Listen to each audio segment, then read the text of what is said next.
The Tragedy of Hamlet, Prince of Denmark, by William Shakespeare. Dramatis Personae. Ghost of Hamlet, the late King of Denmark, read by Dolohov. King Claudius, his brother, read by Michael Serrois. Queen Gertrude of Denmark, widow of King Hamlet, now wife of Claudius, read by Elizabeth Klett. Prince Hamlet, son of King Hamlet and Queen Gertrude, read by John Gonzalez. Polonius, a lord, read by Andy Minter. Laertes, son of Polonius, read by Denny Sayers.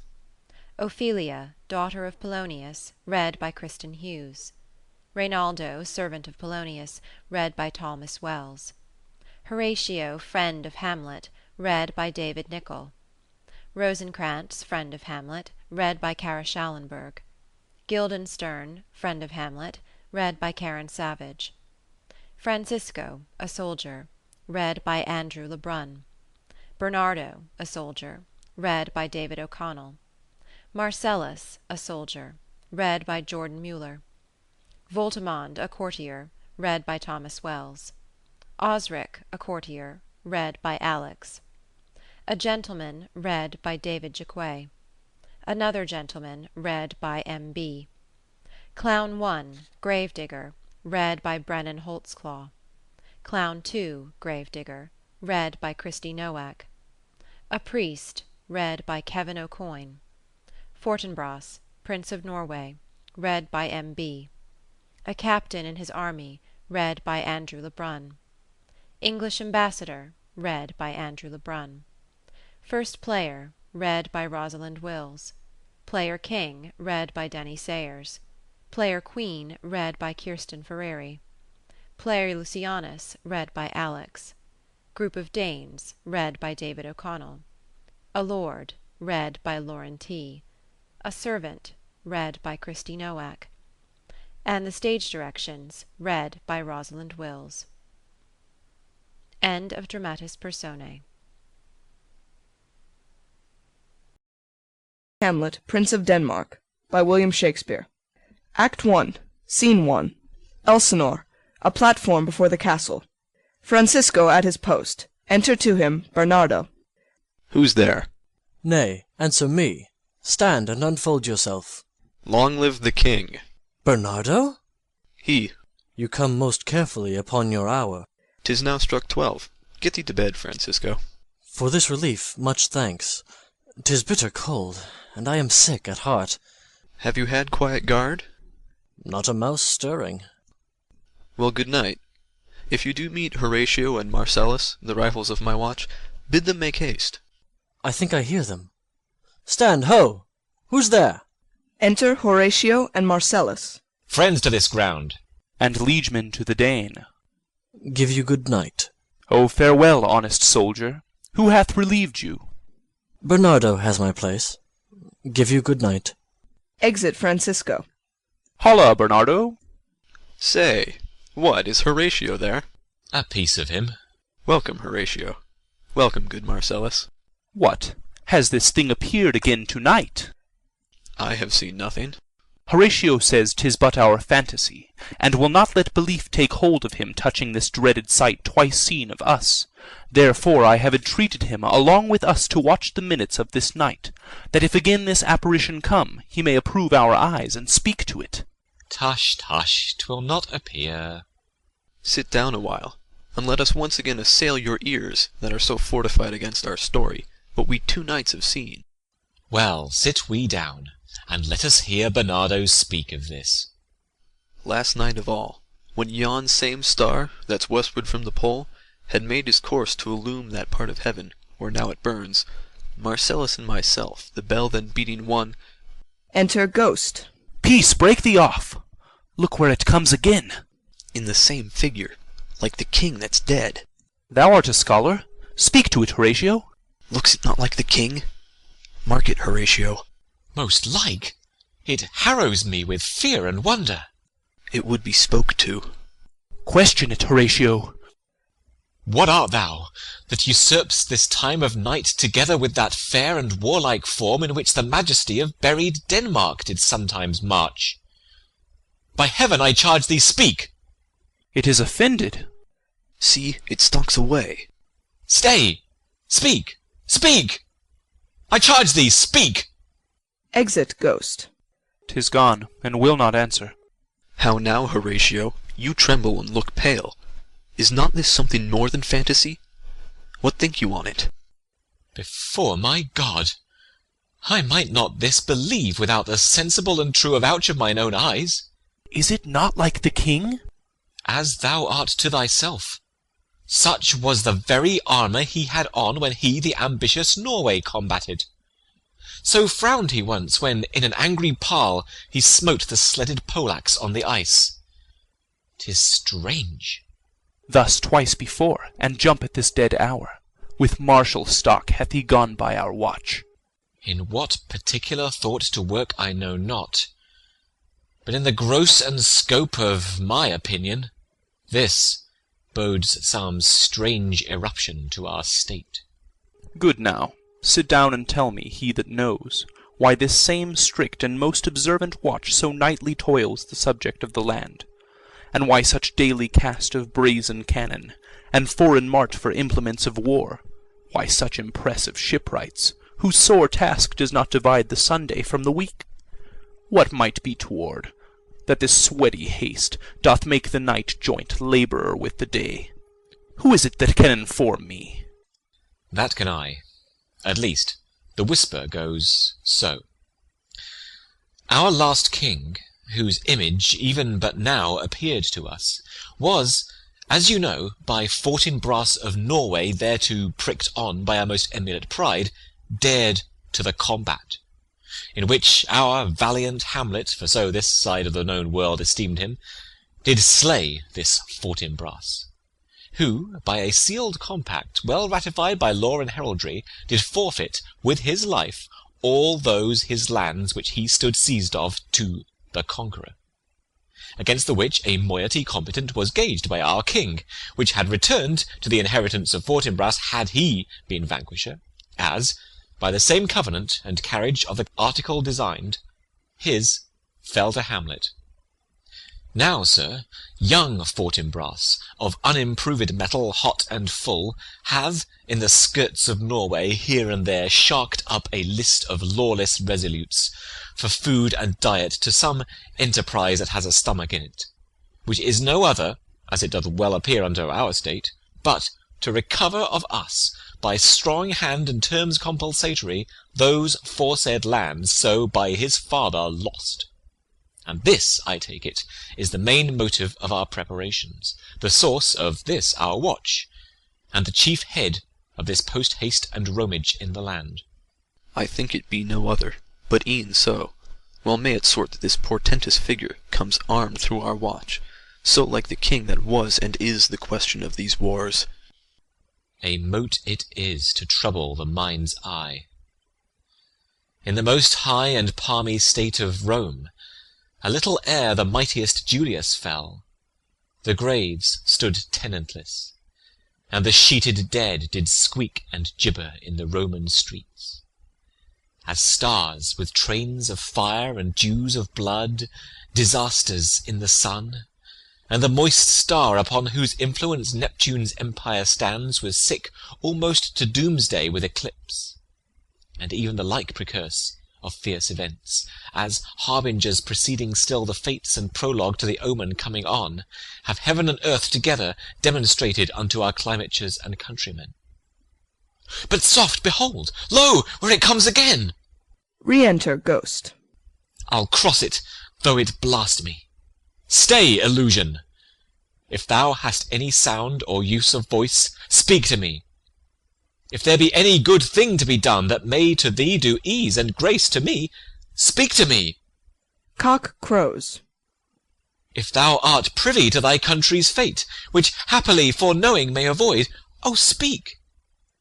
Or if thou hast uphoarded in thy life extorted treasure in the womb of earth, for which, they say, you spirits oft walk in death, speak of it.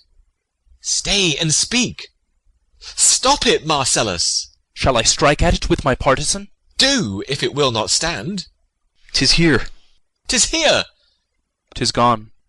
Exit Ghost. We do it wrong, being so majestical, to offer it the show of violence, for it is, as the air, invulnerable, and our vain blows malicious mockery. It was about to speak when the cock crew, and then it started like a guilty thing upon a fearful summons. I have heard the cock, that is the trumpet to the morn, doth with his lofty and shrill-sounding throat awake the god of day, and at his warning, whether in sea or fire, in earth or air, the extravagant and erring spirit hies to his confine. And of the truth herein, this present object made probation. It faded on the crowing of the cock. Some say that ever 'gainst that season comes wherein our Saviour's birth is celebrated, the bird of dawning singeth all night long, and then, they say, no spirit dare stir abroad. The nights are wholesome.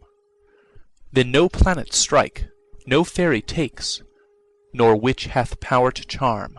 So hallowed and so gracious is that time. So I have heard, and do in part believe it. But look, the morn, in russet mantle clad, walks o'er the dew of yon high eastward hill. Break we our watch up, and by my advice, let us impart what we have seen to-night unto young Hamlet. For upon my life, this spirit, dumb to us, will speak to him. Do you consent we shall acquaint him with it, as needful in our loves, fitting our duty? Let's do it, I pray, and I this morning know where we shall find him most conveniently. Exeunt. Scene 2. A room of state in the castle. Enter King Claudius, Queen Gertrude, Hamlet, Polonius, Laertes, Voltimand, Cornelius, lords, and attendants. Though yet of Hamlet, our dear brother's death, the memory be green, and that it us be fitted to bear our hearts in grief, and our whole kingdom to be contracted in one brow of woe, yet so far hath discretion fought with nature, that we with wisest sorrow think on him, together with remembrance of ourselves. Therefore our sometime sister, now our queen, the imperial jointress to this warlike state, have we, as 'twere with a defeated joy, with an auspicious and a dropping eye, with mirth and funeral, and with dirge and marriage, in equal scale, weighing delight and dole, taken to wife. Nor have we herein barred your better wisdoms, which have freely gone with this affair along. For all our thanks. Now follows, that you know young Fortinbras, holding a weak supposal of our worth, or thinking by our late dear brother's death our state to be disjoint and out of frame, colleagued with the dream of his advantage, he hath not failed to pester us with message, importing the surrender of those lands lost by his father, with all bonds of law, to our most valiant brother. So much for him. Now for ourself, and for this time of meeting, this much the business is.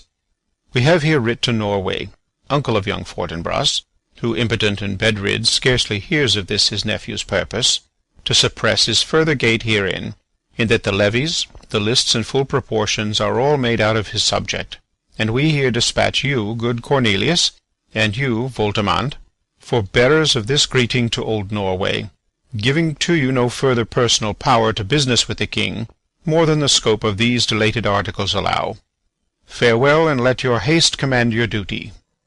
In that and all things we show our duty. We doubt it nothing. Heartily farewell. Exeunt Voltimand and Cornelius. And now, Laertes, what's the news with you? You told us of some suit. What is't, Laertes? You cannot speak of reason to the Dane and loose your voice. What wouldst thou beg, Laertes? That shall not be my offer, not thy asking. The head is not more native to the heart, the hand more instrumental to the mouth, than is the throne of Denmark to thy father. What wouldst thou have, Laertes? Your leave and favour to return to France, from whence, though willingly I came to Denmark, to show my duty in your coronation, yet now I must confess, that duty done, my thoughts and wishes bend again toward France, and bow them to your gracious leave and pardon. Have you your father's leave? What says Polonius? He hath, my lord, wrung from me my slow leave by laboursome petition, And at last, upon his will I sealed my hard consent. I do beseech you give him leave to go. Take thy fair hour, Laertes, time be thine, and thy best graces spended at thy will. But now, my cousin Hamlet, and my son.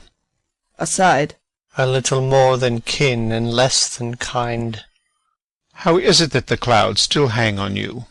Not so, my lord. I am too much i' the sun. Good Hamlet, cast thy nighted colour off, and let thine eye look like a friend on Denmark. Do not for ever with thy veiled lids seek for thy noble father in the dust. Thou knowest 'tis common. All that lives must die, passing through nature to eternity. Ay, madam, it is common. If it be, why seems it so particular with thee? Seems, madam. Nay, it is. I know not seems. 'Tis not alone my inky cloak, good mother, nor customary suits of solemn black, nor windy suspiration of forced breath, no, nor the fruitful river in the eye, nor the dejected haviour of the visage, together with all forms, moods, shapes of grief that can denote me truly. These indeed seem, for they are actions that a man might play. But I have that within which passeth show, these but the trappings and the suits of woe. 'Tis sweet and commendable in your nature, Hamlet, to give these mourning duties to your father. But you must know, your father lost a father, that father lost his, and the survivor bound in filial obligation for some term to do obsequious sorrow. But to persever in obstinate condolement is a course of impious stubbornness. 'Tis unmanly grief. It shows a will most incorrect to heaven, a heart unfortified, a mind impatient, an understanding simple and unschooled. For what we know must be, and is as common as any, the most vulgar thing to sense. Why should we in our peevish opposition take it to heart? Fie! 'Tis a fault to heaven, a fault against the dead, a fault to nature, to reason most absurd, whose common theme is death of fathers, and who still hath cried, from the first course till he that died to-day, this must be so. We pray you, throw to earth this unprevailing woe, and think of us as of a father. For let the world take note, you are the most immediate to our throne, and with no less nobility of love than that which dearest father bears his son do I impart toward you. For your intent in going back to school in Wittenberg, it is most retrograde to our desire, and we beseech you, bend you to remain here, in the cheer and comfort of our eye, our chiefest courtier, cousin, and our son. Let not thy mother lose her prayers, Hamlet. I pray thee, stay with us. Go not to Wittenberg. I shall in all my best obey you, madam.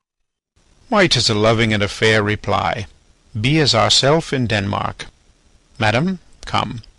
This gentle and unforced accord of Hamlet sits smiling to my heart, in grace whereof no jocund health that Denmark drinks to-day, but the great cannon to the clouds shall tell, and the kings rouse the heavens all bruit again, re-speaking earthly thunder. Come, away. Exeunt all but Hamlet. Oh, that this too solid flesh would melt, thaw, and resolve itself into a dew! Or that the everlasting had not fixed his cannon 'gainst self-slaughter! Oh, God, God! How weary, stale, flat, and unprofitable seem to me all the uses of this world! Fie on't! Oh, fie! 'Tis an unweeded garden that grows to seed.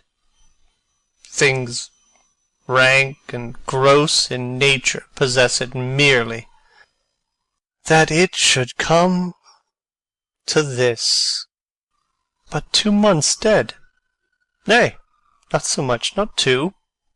So excellent a king that was to this Hyperion to a satyr, so loving to my mother that he might not beteem the winds of heaven visit her face too roughly. Oh, heaven and earth must I remember. Why, she would hang on him as if increase of appetite had grown by what it fed on, and yet within a month. Let me not think on't. Frailty, thy name is woman.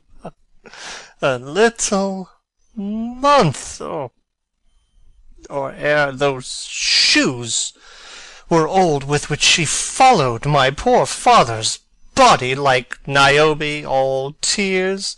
Why, even she, oh God, a beast that once discourse of reason would have mourned longer, married with my uncle, my father's brother, but no more like my father than I to Hercules.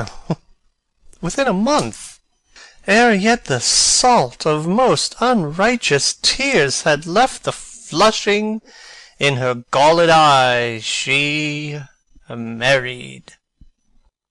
O most wicked speed, to post with such dexterity to incestuous sheets!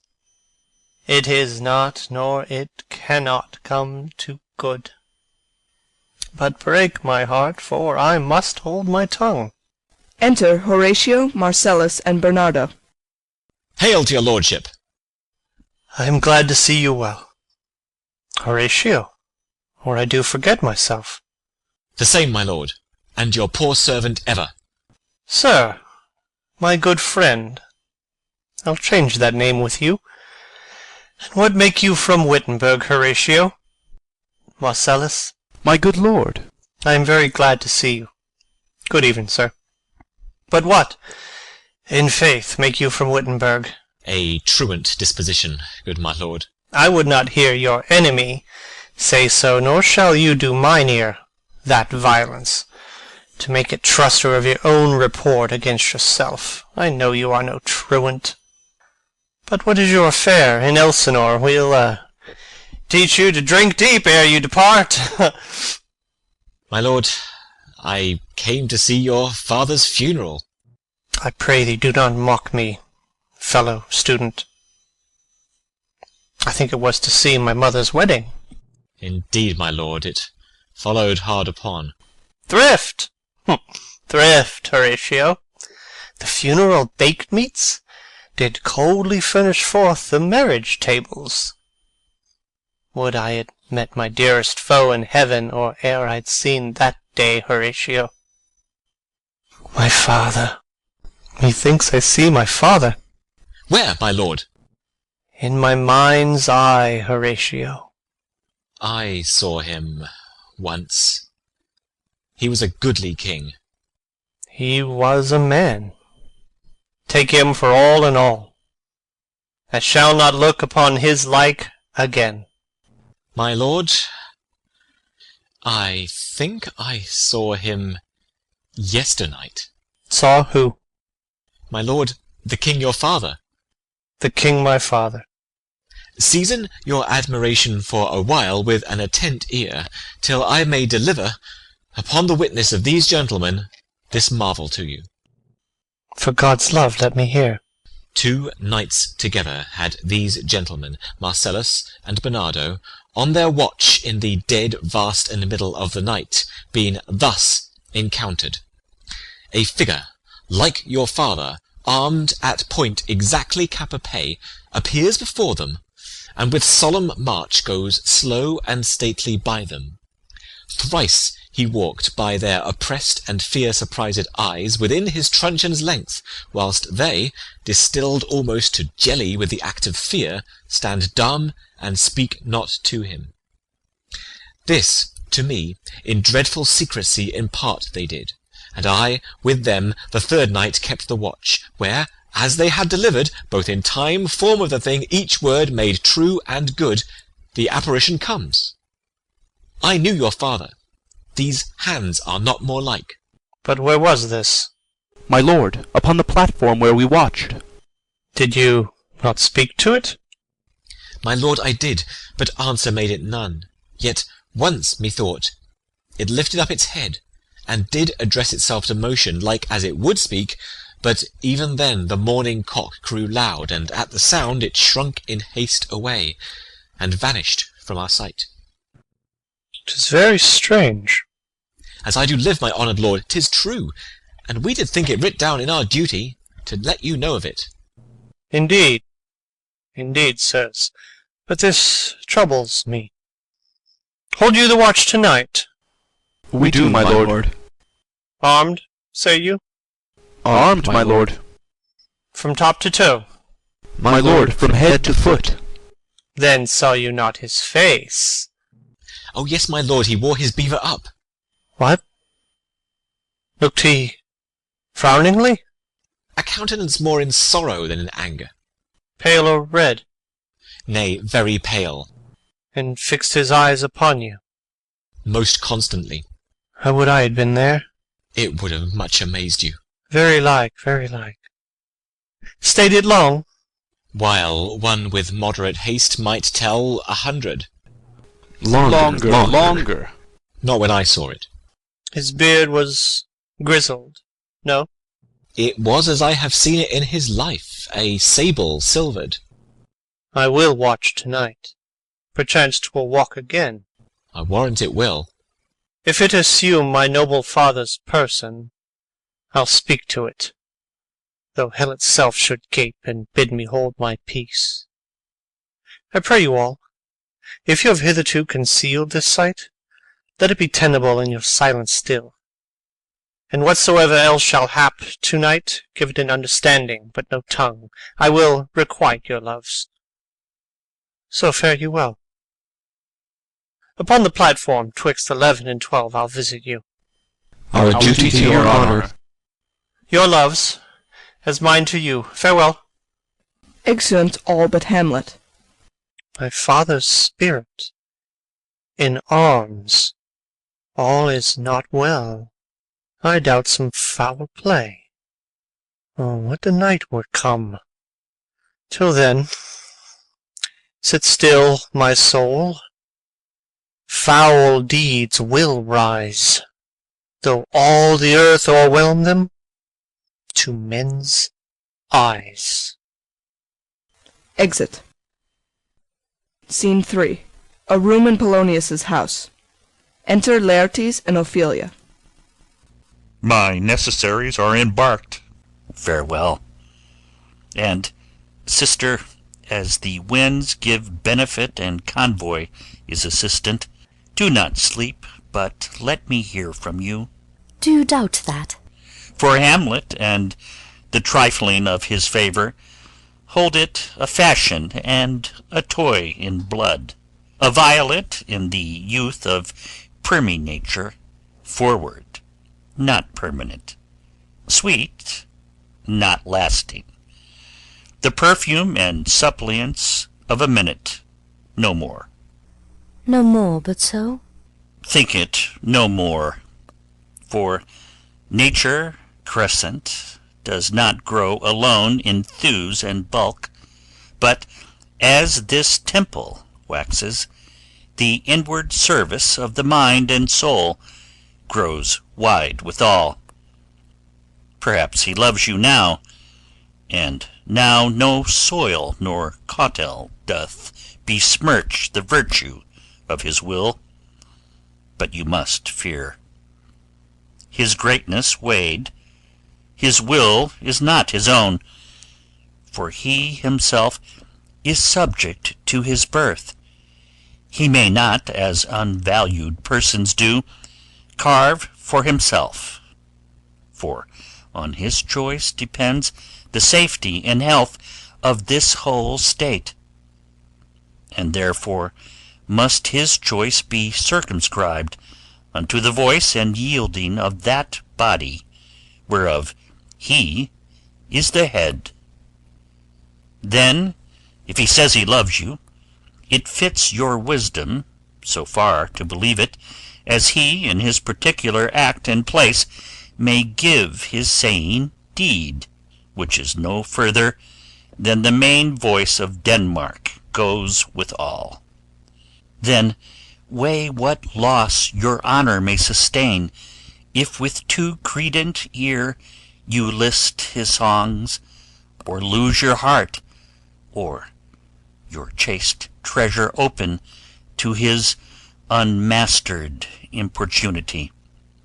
Fear it, Ophelia, fear it, my dear sister, and keep you in the rear of your affection, out of the shot and danger of desire. The chariest maid is prodigal enough, if she unmask her beauty to the moon. Virtue itself scapes not calumnious strokes.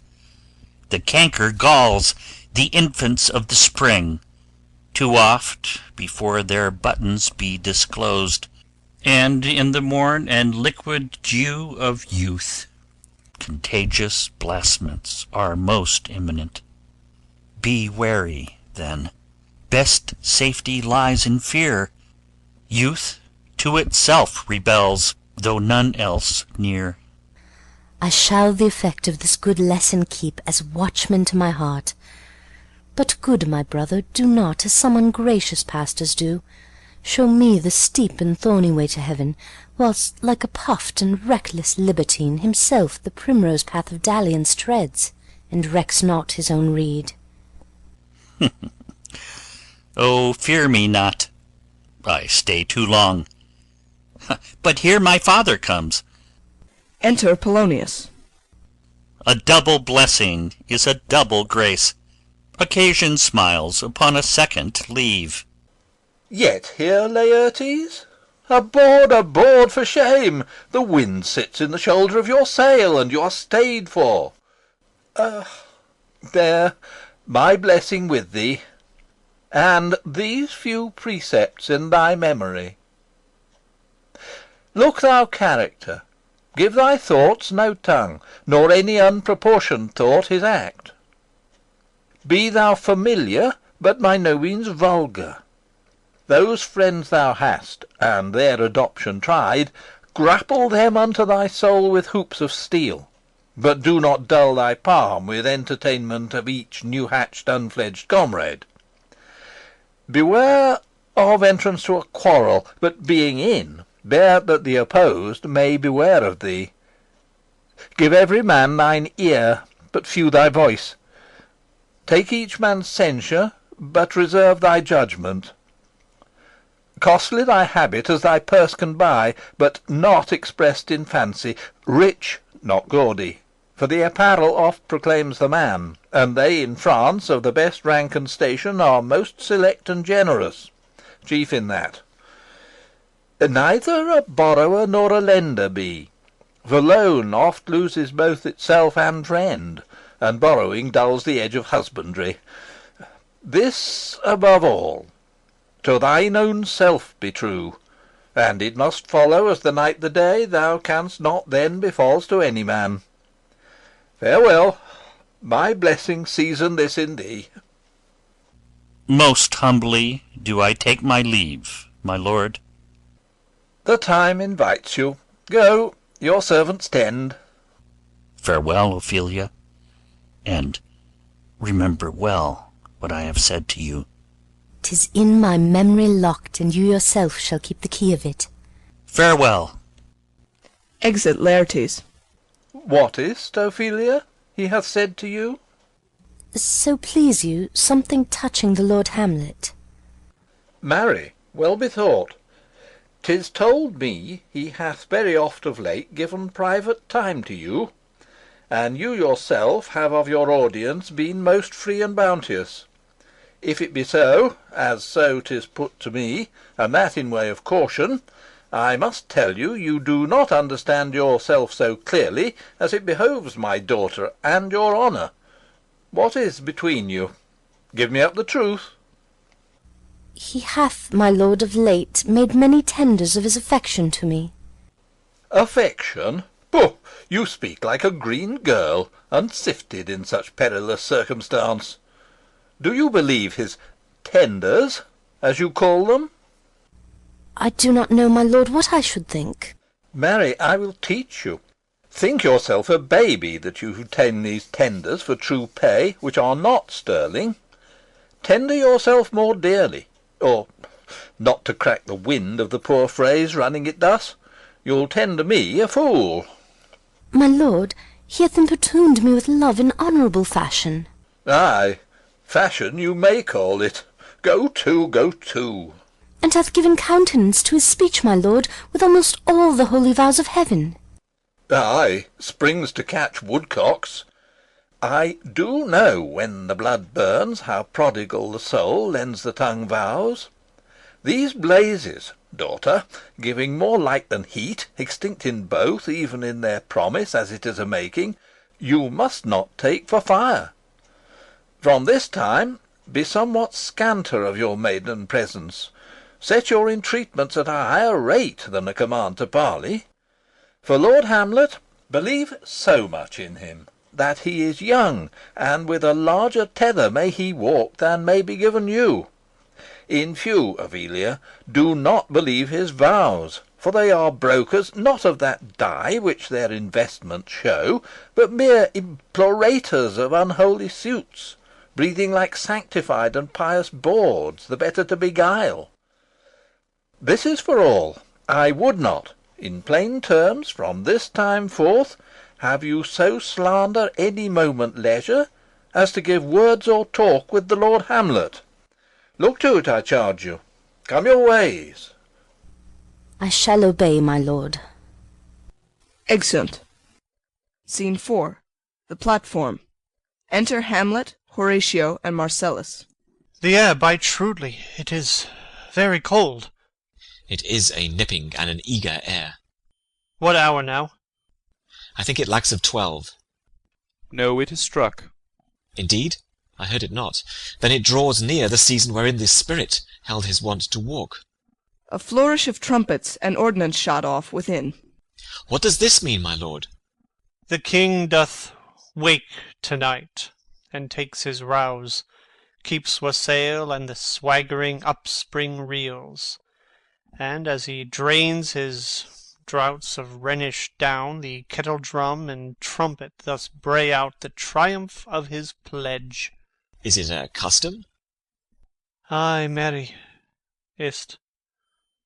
But to my mind, though I am native here, and to the manner born, it is a custom more honoured in the breach than the observance. This heavy-headed revel east and west makes us traduced and taxed of other nations. They cleap us drunkards, and with swinish phrase soil our addition. And indeed it takes from our achievements, though performed at height, the pith and marrow of our attribute.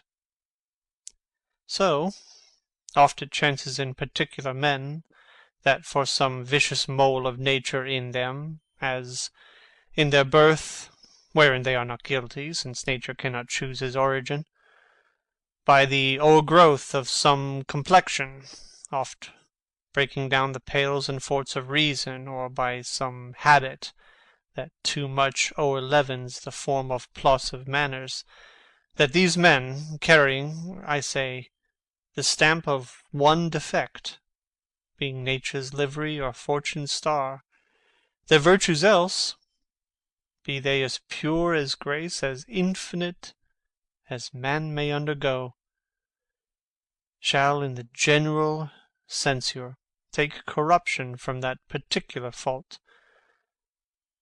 The dram of eel doth all the noble substance of a doubt to his own scandal. Look, my lord, it comes. Enter Ghost. Angels and ministers of grace defend us. Be thou a spirit of health or goblin damned, bring with thee airs from heaven or blast from hell. Be thy intents wicked or charitable, thou comest in such a questionable shape that I'll speak to thee. I'll call thee Hamlet. King, father, royal Dane, oh, answer me! Let me not burst in ignorance, but tell why thy canonized bones hearsed in death have burst their cerements. Why the sepulchre, wherein we saw thee quietly inurned, hath oped his ponderous and marble jaws to cast thee up again. What may this mean, that thou, dead corse, again in complete steel revisitest thus the glimpses of the moon, making night hideous, and we fools of nature so horridly to shake our disposition with thoughts beyond the reaches of our souls? Say, why is this? Wherefore? What should we do? Ghost beckons Hamlet. It beckons you to go away with it, as if it some impartment did desire to you alone. Look, with what courteous action it waves you to a more removed ground. But do not go with it. No, by no means. It will not speak. Then I will follow it. Do not, my lord. Why? What should be the fear? I do not set my life in a pin's fee. And for my soul, what can it do to that, being a thing immortal as itself? It waves me forth again. I'll follow it. What if it tempt you toward the flood, my lord, or to the dreadful summit of the cliff that beetles o'er his base into the sea, and there assume some other horrible form, which might deprive your sovereignty of reason, and draw you into madness? Think of it! The very place puts toys of desperation, without more motive, into every brain that looks so many fathoms to the sea, and hears it roar beneath. It waves me still. Go on, I'll follow thee. You shall not go, my lord. Hold off your hands. Be ruled, you shall not go. My fate cries out, and makes each petty artery in this body as hardy as a Nemean lion's nerve. Still am I called. Unhand me, gentlemen.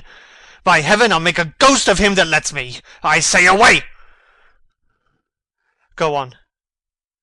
I'll follow thee. Exeunt Ghost and Hamlet. He waxes desperate with imagination. Let's follow. 'Tis not fit thus to obey him. Have after. To what issue will this come? Something is rotten in the state of Denmark. Heaven will direct it.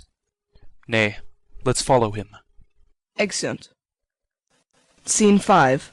Another part of the platform. Enter Ghost and Hamlet. Where wilt thou lead me? Speak. I'll go no further. Mark me. I will. My hour is almost come, when I to sulphurous and tormenting flames must render up myself. Alas, poor ghost!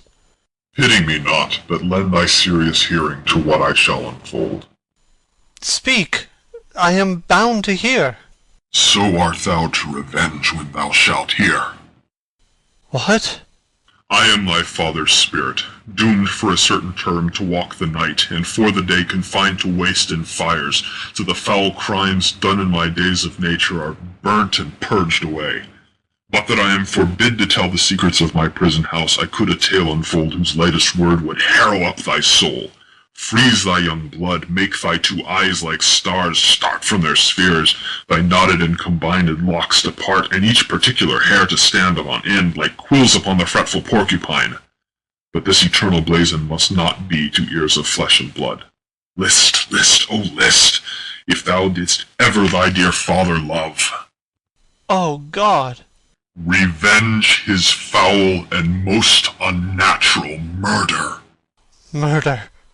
Murder most foul as in the best it is, but this most foul, strange, and unnatural.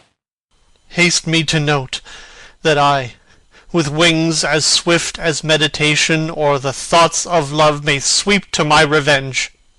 I find thee apt, and duller shouldst thou be than the fat weed that roots itself in ease on Lethe wharf, would thou not stir in this.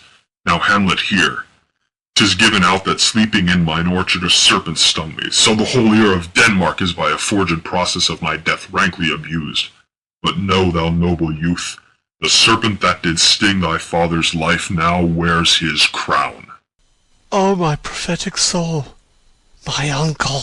Aye, that incestuous, that adulterate beast, with witchcraft of his wit, with traitorous gifts, O wicked wit and gifts that have the power so to seduce, Won to his shameful lust the will of my most seeming virtuous queen. O Hamlet, what a falling off was there!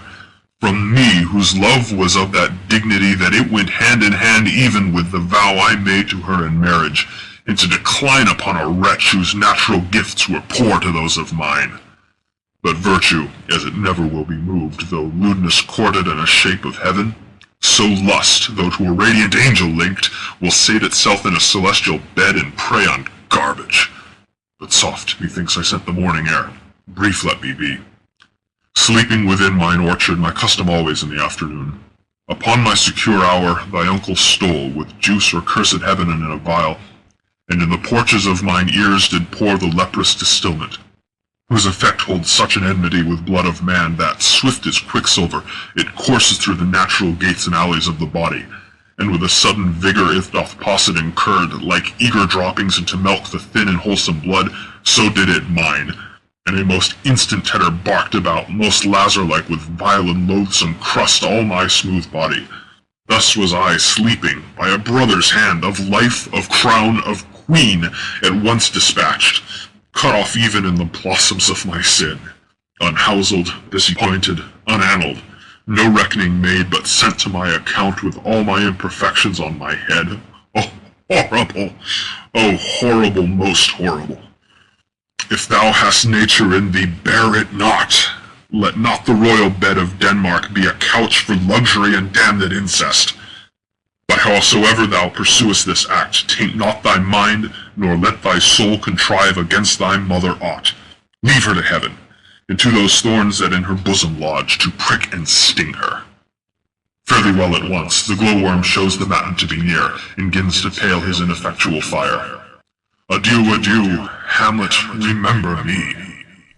Exit Ghost. Oh, all you host of heaven! Oh, earth!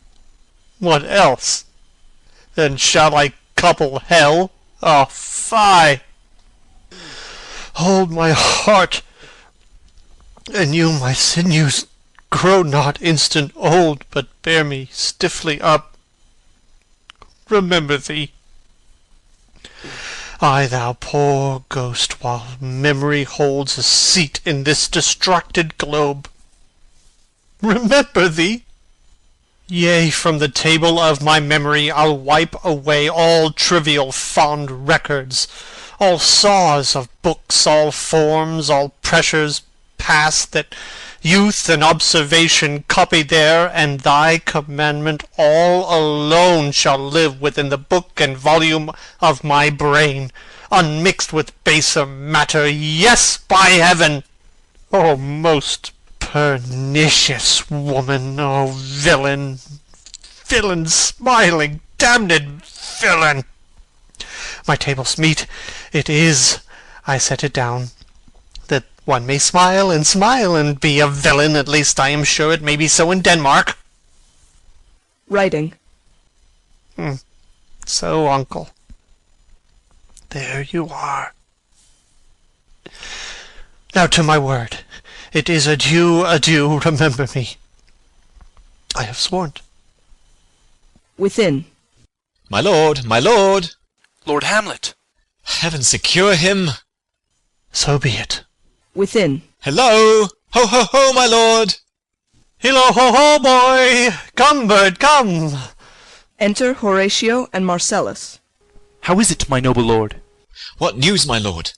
Oh, wonderful! Good my lord, tell it. No, you'll reveal it. Not I, my lord, by heaven. Nor I, my lord. How say you then? Would heart of man once think it? But you'll be secret? Aye, by heaven, my lord.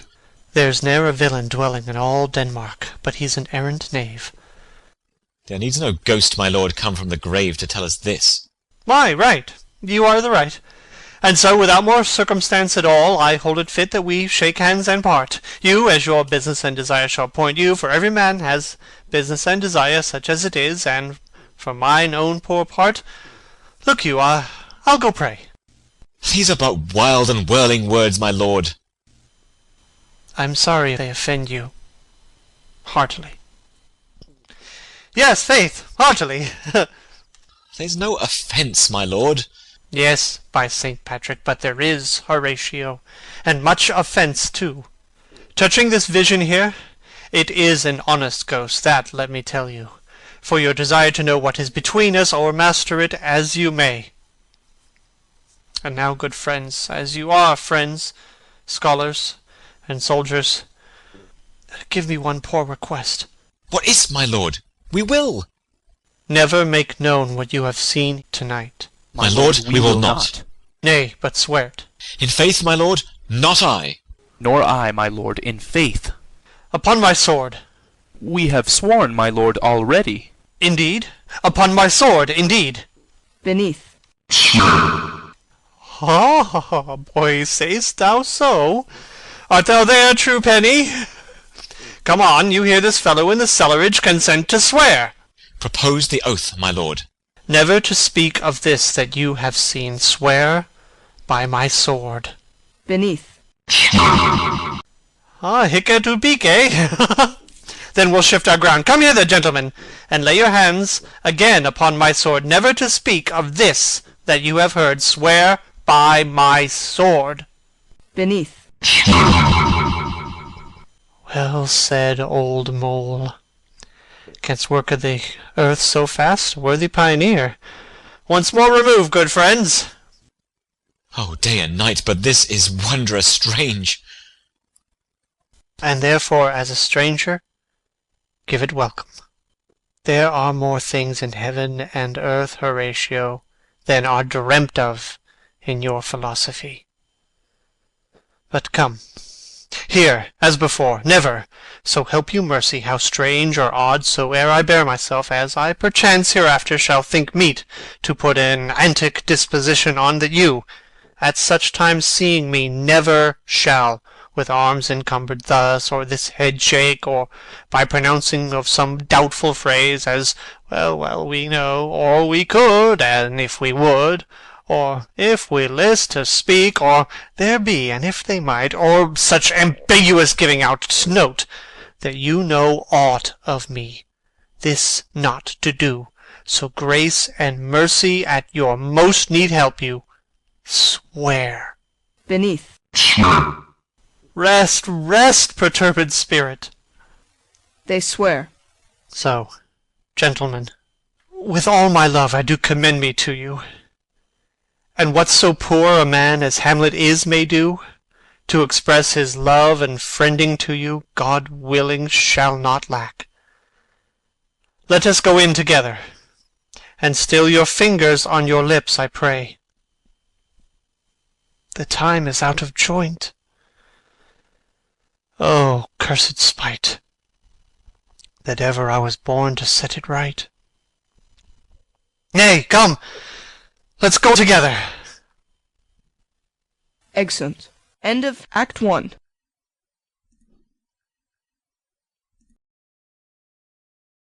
Vox.org. The Tragedy of Hamlet, Prince of Denmark, by William Shakespeare. Act 2, Scene 1. A room in Polonius's house. Enter Polonius and Reynaldo. Give him this money and these notes, Reynaldo. I will, my lord. You shall do marvels wisely, good Reynaldo, before you visit him, to make inquire of his behaviour. My lord, I did intend it. Marry, well said, very well said. Look you, sir, inquire me first what Danskers are in Paris, and how, and who, what means, and where they keep, what company, at what expense, and finding by this encompassment and drift of question that they do know my son, come you more nearer than your particular demands will touch it. Take you, as 'twere, some distant knowledge of him, as thus: I know his father and his friends, and in part him. Do you mark this, Reynaldo? Ay, very well, my lord. And in part him, but you may say, not well, but if be he, I mean he's very wild, addicted, so and so, and there put on him what forgeries you please. Marry, none so rank as may dishonour him, take heed of that, but, sir, such wanton, wild, and usual slips, as are companions noted and most known to youth and liberty. As gaming, my lord. Ay, or drinking, fencing, swearing, quarrelling, drabbing. You may go so far. My lord, that would dishonour him. Faith, no, as you may season it in the charge, you must not put another scandal on him, that he is open to incontinency. That's not my meaning. But breathe his faults so quaintly that they may seem the taints of liberty, the flash and outbreak of a fiery mind, a savageness in unreclaimed blood, of general assault. But, my good lord. Wherefore should you do this? Ay, my lord, I would know that. Marry, sir, here's my drift, and I believe it is a fetch of warrant, you laying these slight sullies on my son, as 'twere a thing a little soiled i' the working, mark you. Your party in converse, him you would sound, having ever seen in the prenominate crimes the youth you breathe of guilty. Be assured he closes with you in this consequence, good sir, or so, or friend, or gentleman, according to the phrase or the addition of man and country. Very good, my lord. And then, sir, what was I about to say? By the mass, I was about to say something. Where did I leave? At closes in the consequence, at friend or so, and gentleman. At closes in the consequence. Ay, marry, he closes thus. I know the gentleman. I saw him yesterday, or t'other day, or then with such, and, as you say, there was a gaming there, or Tookin's rouse, there falling out at tennis, or perchance, I saw him enter such a house of sale, videlicet a brothel, or so forth. See you now, your bait of falsehood takes this carp of truth, and thus do we of wisdom and of reach, with windlasses and with assays of bias, by indirections, find directions out. So, by my former lecture and advice, shall you, my son. You have me, have you not? My lord, I have. God be with ye. Fare ye well. Good, my lord. Observe his inclination in yourself. I shall, my lord. And let him ply his music. Well, my lord. Farewell. Exit Rinaldo. Enter Ophelia. How now, Ophelia? What's the matter? Oh, my lord, I have been so affrighted. With what, in the name of God? My lord, as I was sewing in my closet, Lord Hamlet, with his doublet all unbraced, no hat upon his head, his stockings fouled, ungartered, and down-jived to his ankle, pale as his shirt, his knees knocking together, and with a look so piteous in purport as if he had been loosed out of hell, to speak of horrors, he comes before me. Mad for thy love? My lord, I do not know, but truly I do fear it. What said he? He took me by the wrist, and held me hard. Then goes he to the length of all his arm, and with his other hand thus o'er his brow, he falls to such perusal of my face as he would draw it. Long stayed he so. At last, a little shaking of mine arm, and thrice his head thus, waving up and down, he raised a sigh so piteous and profound as it did seem to shatter all his bulk and end his being. That done, he lets me go, and with his head o'er his shoulder turned, he seemed to find his way without his eyes, for out of doors he went without their helps, and to the last bended their light on me. Come, go with me. I will go seek the king. This is the very ecstasy of love, whose violent property foredoes itself, and leads the will to desperate undertakings, as oft as any passion under heaven that doth afflict our natures. I am sorry. What, have you given him any hard words of late? No, my good lord, but as you did command, I did repel his fetters and denied his access to me. That hath made him mad. I am sorry that with better heed and judgment I had not quoted him. I feared he did but trifle, and meant to rack thee, but beshrew my jealousy. By heaven, it is as proper to our age to cast beyond ourselves in our opinions, as is common for the younger sort to lack discretion. Come, go we to the king. This must be known, which, being kept close, might move more grief to hide than hate to utter love. Come. Exeunt. Scene 2. A room in the castle. Enter King Claudius, Queen Gertrude, Rosencrantz, Guildenstern, and attendants. Welcome, dear Rosencrantz and Guildenstern. Moreover, that we much did long to see you, the need we have to use you did provoke our hasty sending. Something have you heard of Hamlet's transformation, so call it? Sith nor the exterior nor the inward man resembles that it was. What it should be, more than his father's death, that thus hath put him so much from the understanding of himself, I cannot dream of. I entreat you both, that being of so young days brought up with him, and sith so neighboured to his youth and haviour, that you vouchsafe your rest here in our court some little time, so by your companies to draw him on to pleasures, and to gather, so much as from occasion you may glean, whether aught, to us unknown, afflicts him thus, that opened lies within our remedy. Good gentlemen, he hath much talked of you, and sure I am 2 men there are not living to whom he more adheres. If it will please you to show us so much gentry and good will as to expend your time with us a while, for the supply and profit of our hope, your visitation shall receive such thanks as befits a king's remembrance. Both your majesties might, by the sovereign power you have of us, put your dread pleasures more into command than to entreaty. We both obey, and here give up ourselves in the full bent to lay our service freely at your feet, to be commanded. Thanks, Rosencrantz, and gentle Guildenstern. Thanks, Guildenstern and gentle Rosencrantz, and I beseech you instantly to visit my too much changed son. Go, some of you, and bring these gentlemen where Hamlet is. Heavens make our presence and our practices pleasant and helpful to him. Aye, amen. Exeunt Rosencrantz, Guildenstern, and some attendants. Enter Polonius. The ambassadors from Norway, my good lord, are joyfully returned. Thou still hast been the father of good news. Have I, my lord? Assure you, my good liege, I hold my duty as I hold my soul, both to my God and to my gracious king. And I do think, or else this brain of mine hunts not the trail of policy so sure as it hath used to do, that I have found the very cause of Hamlet's lunacy. Oh, speak of that. That do I long to hear. Give first admittance to the ambassadors. My news shall be the fruit to that great feast. Thyself do grace to them, and bring them in. Exit Polonius. He tells me, my dear Gertrude, he hath found the head and source of all your son's distemper. I doubt it is no other but the main, his father's death, and our o'er hasty marriage. Well, we shall sift him. Re-enter Polonius, with Voltimand and Cornelius.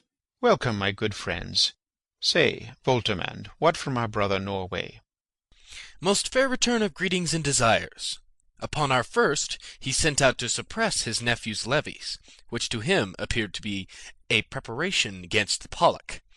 But better looked into, he truly found it was against your highness, whereat grieved, that so his sickness, age, and impotence was falsely borne in hand, sends out arrests on Fortinbras, which he, in brief, obeys, receives rebuke from Norway, and in fine makes vow before his uncle nevermore to give the essay of arms against your majesty, whereon old Norway, overcome with joy, gives him 3,000 crowns in annual fee, and his commission to employ these soldiers, so levied as before, against the Pollock, with an entreaty herein further shown.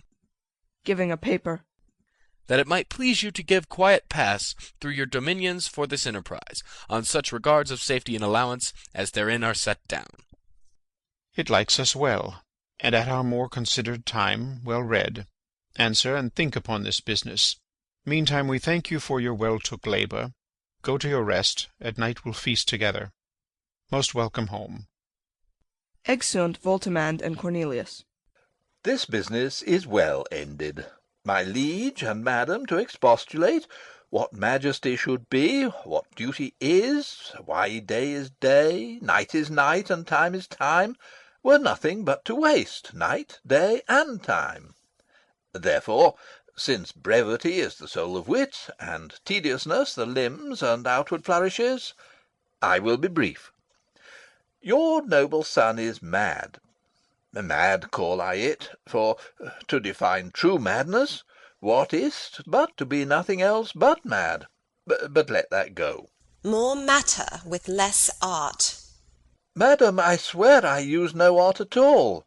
That he is mad, 'tis true. 'Tis true, 'tis pity, and pity 'tis true. A foolish figure, but farewell it, for I will use no art. Mad, let us grant him then.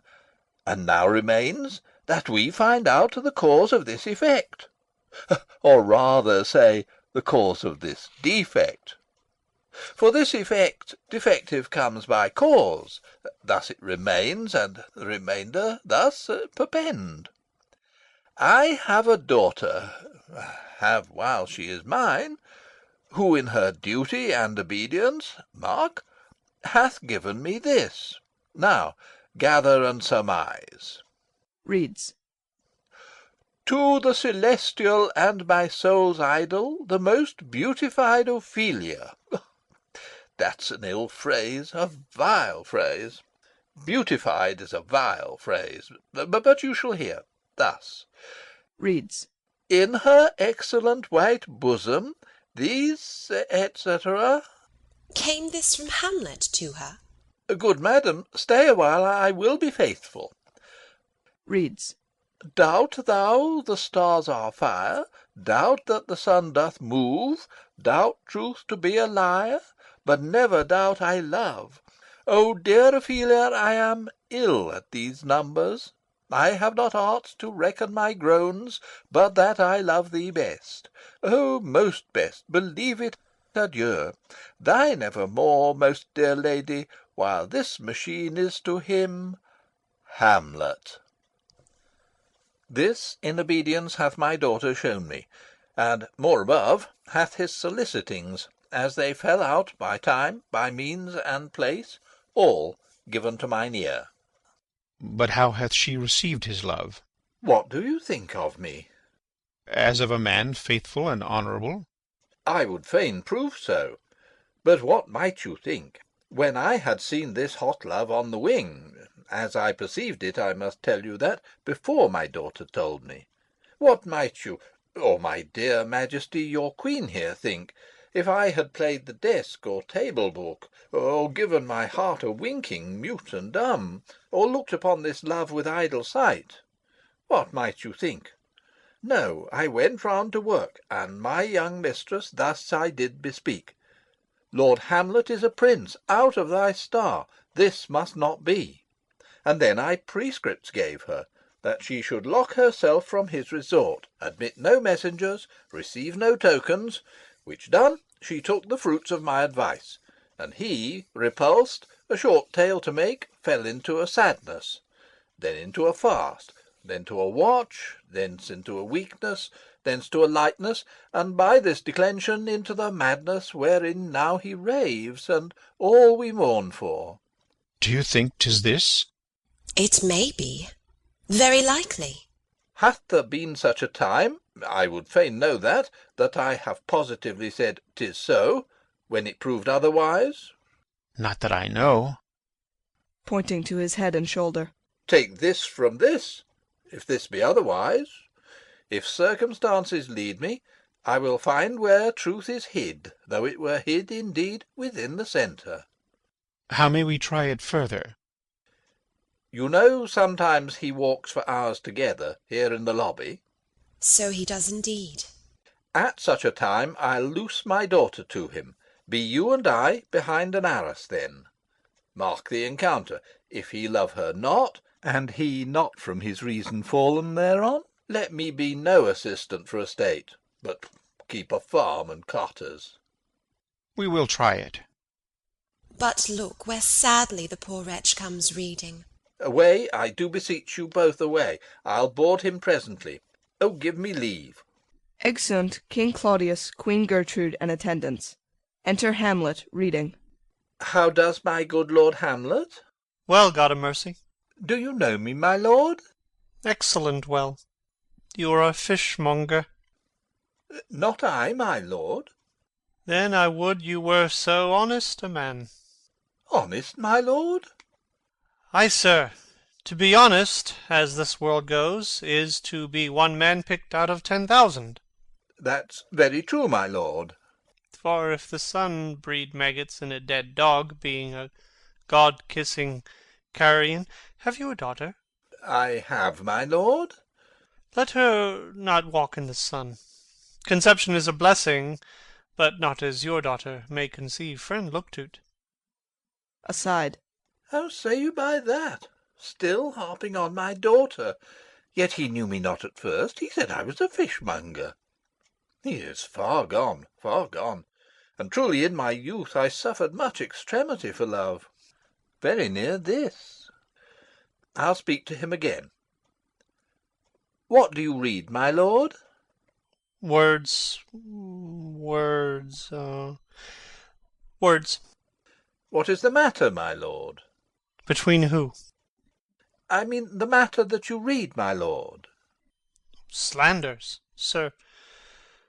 For the satirical rogue says here that old men have grey beards, that their faces are wrinkled, their eyes purging thick amber and plum-tree gum, and that they have a plentiful lack of wit, together with most weak hams, all which, sir, though I most powerfully and potently believe, yet I hold it not honesty to have it thus set down, for yourself, sir, should be as old as I am, if like a crab you could go backward. Though this be madness, yet there's a method in it. Will you walk out of the air, my lord? Into my grave. Indeed, that is out the air. Aside. How pregnant sometimes his replies are. A happiness that often madness hits on, which reason and sanity could not so prosperously be delivered of. I will leave him, and suddenly contrive the means of meeting between him and my daughter. My honourable lord, I will most humbly take my leave of you. You cannot so take from me anything that I will more willingly part withal. Except my life. Except my life. Except my life. Fare you well, my lord. These tedious old fools. Enter Rosencrantz and Guildenstern. You go to see the Lord Hamlet? There he is. To Polonius. God save you, sir. Exit Polonius. My honoured lord. My most dear lord. My excellent good friends. How dost thou, Guildenstern? Ah, Rosencrantz. Good lads, how do you both? As the indifferent children of the earth. Happy in that we are not over-happy. On Fortune's cap we are not the very button. Nor the soles of her shoe. Neither, my lord. Then you live about her waist, or in the middle of her favours? Faith, her privates we. In the secret parts of fortune. Oh, most true, she is a strumpet. What's the news? None, my lord, but that the world's grown honest. Then is doomsday near. But your news is not true. Let me question you more in particular. What have you, my good friends, deserved at the hands of fortune, that she sends you to prison hither? Prison, my lord? Denmark's a prison. Then is the world one. A goodly one, in which there are many confines, wards, and dungeons, Denmark being one of the worst. We think not so, my lord. Why then 'tis none to you, for there is nothing either good or bad, but thinking makes it so. To me it is a prison. Why then your ambition makes it one. 'Tis too narrow for your mind. Oh God, I could be bounded in a nutshell, and count myself a king of infinite space, were it not that I have bad dreams. Which dreams indeed are ambition, for the very substance of the ambitious is merely the shadow of a dream.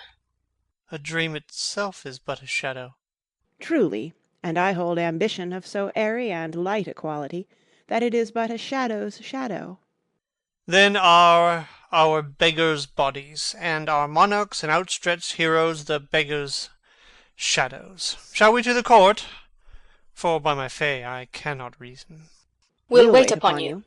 No such matter. I will not sort you with the rest of my servants, for to speak to you like an honest man, I am most dreadfully attended. But in the beaten way of friendship, what make you at Elsinore? To visit you, my lord. No other occasion. Beggar that I am even poor in thanks. But I thank you. And sure, dear friends, my thanks are too dear a halfpenny. Were you not sent for? Is it your own inclining? Is it a free visitation? Come, deal justly with me. Come, come, nay, speak. What should we say, my lord? Why, anything but to the purpose. You were sent for, and there is a kind of confession in your looks which your modesties have not craft enough to colour. I know the good king and queen have sent for you. To what end, my lord? That you must teach me. But let me conjure you by the rights of our fellowship, by the constancy of our youth, by the obligation of our ever-preserved love, and by what more dear a better proposer could charge you withal, be even and direct with me, whether you were sent for or no. Aside to Guildenstern. What say you? Aside. Nay then, I have an eye of you. If you love me, hold not off. My lord, we were sent for. I will tell you why. So shall my anticipation prevent your discovery, and your secrecy to the king and queen moult no feather. I have of late, but wherefore I know not, lost all my mirth, foregone all custom of exercises, and indeed it goes so heavily with my disposition that this goodly frame, the earth, seems to me a sterile promontory. This most excellent canopy, the air, look you, this brave o'erhanging firmament, this majestical roof fretted with gold and fire, why, it appears no other thing to me than a foul and pestilent congregation of vapours. What a piece of work is man! How noble in reason, how infinite in faculty and form and moving, how express and admirable in action, how like an angel, in apprehension, how like a god. The beauty of the world, the paragon of animals. And yet, to me, what is this quintessence of dust? Man delights not me. No, nor woman neither, though by your smiling you seem to say so. My lord, there was no such stuff in my thoughts. Why did you laugh then, when I said, man delights not me? To think, my lord, if you delight not in man, what Lenten entertainment the players shall receive from you. We coted them on the way, and hither they are coming to offer you service. He that plays the king shall be welcome. His majesty shall have tribute of me. The adventurous knight shall use his foil and target, the lover shall not sigh gratis. The humorous man shall end his part in peace, the clown shall make those laugh whose lungs are tickled o'er the sayre, and the lady shall say her mind freely, or the blank verse shall heart for't. What players are they? Even those you were wont to take delight in, the tragedians of the city. How chances it they travel? Their residence, both in reputation and profit, was better both ways. I think their inhibition comes by the means of the late innovation. Do they hold the same estimation they did when I was in the city? Are they so followed? No, indeed, they are not. How comes it? Do they grow rusty? Nay, their endeavour keeps in the wonted pace, but there is, sir, an aery of children, little Iasses, that cry out on the top of question, and are most tyrannically clapped for't. These are now the fashion, and so berettle the common stages, so they call them, that many wearing rapiers are afraid of goose-quills, and dare scarce come thither. What, are they children? Who maintains them? How are they escorted? Will they pursue the quality no longer than they can sing? Will they not say afterwards, if they should grow themselves to common players, as it is most like, if their means are no better, their writers do them wrong to make them exclaim against their own succession? Faith, there has been much to do on both sides, and the nation holds it in no sin to tar them to controversy. There was, for a while, no money bid for argument, unless the poet and the player went to cuffs in the question. Is it possible? Oh, there has been much throwing about of brains. Do the boys carry it away? Ay, that they do, my lord. Hercules and his load too. It is not very strange, for mine uncle is king of Denmark, and those that would make mows at him while my father lived give 20, 40, 50, 100 ducats apiece for his picture in little. 'Sblood, there is something more in this than natural, if philosophy could find it out. Flourish of trumpets within. There are the players. Gentlemen, you are welcome to Elsinore. Your hands come, then. The appurtenance of welcome is fashion and ceremony. Let me comply with you in this garb, lest my extent to the players, which I tell you must show fairly outward, should appear more like entertainment than yours. You are welcome, but my uncle, father, and aunt, mother, are deceived. In what, my dear lord? I am but mad north-northwest, when the wind is southerly. I know a hawk from a handsaw. Enter Polonius. Well be with you, gentlemen. Hark you, Guildenstern, and you too, at each ear a hearer. That great baby you see there is not out of his swaddling clouts. Happily he's the second time come to them, for they say an old man is twice a child. I will prophesy he comes to tell me of the players' market. You say right, sir. Oh, Monday morning, 'twas so indeed. My lord, I have news to tell you. My lord, I have news to tell you. When Roscius was an actor in Rome... The actors are come hither, my lord. Buzz, buzz. Upon mine honour. Then came each actor on his ass. The best actors in the world, either for tragedy, comedy, history, pastoral, pastoral comical, historical pastoral, tragical historical, tragical comical, historical pastoral, scene individual, or poem unlimited. Seneca cannot be too heavy, nor Plautus too light.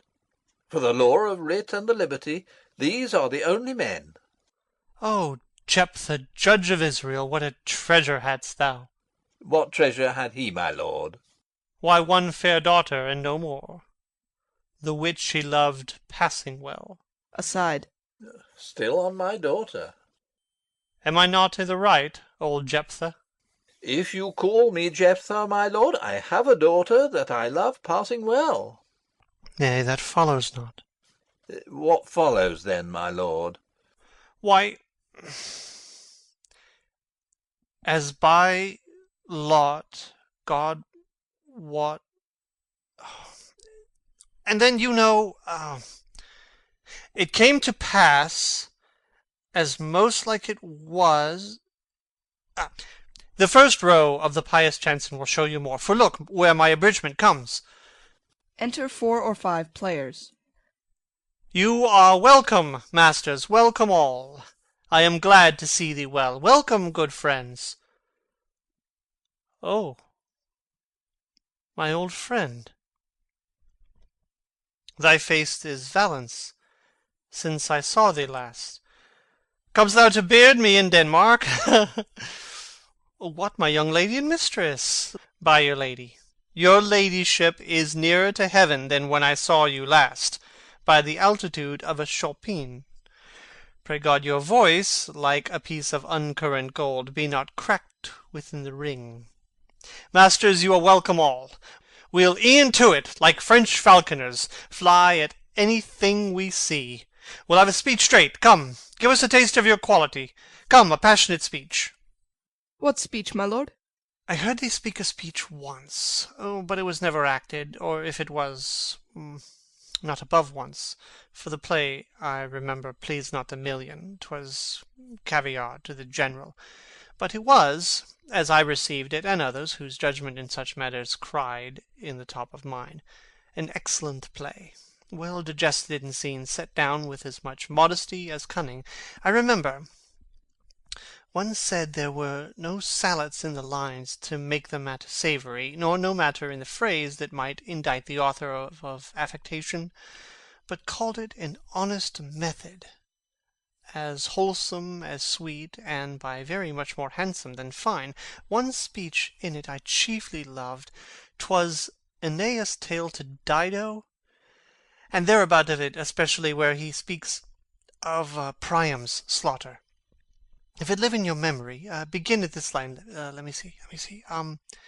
The rugged Pyrrhus, like the Hyrcanian beast. No, it is not so.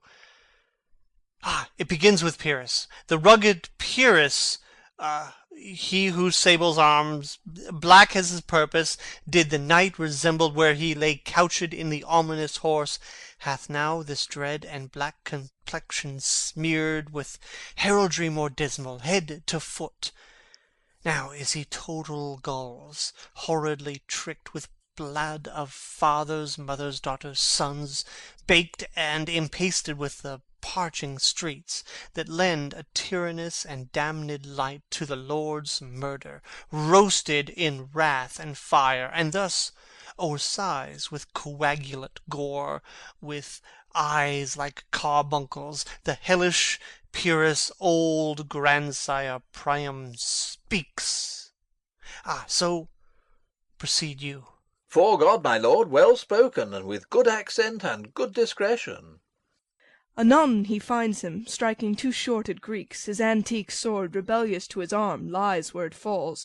Repugnant to command, unequalled matched, Pyrrhus at Priam drives, in rage strikes wide, but with a whiff and wind of his fell sword the unnerved father falls.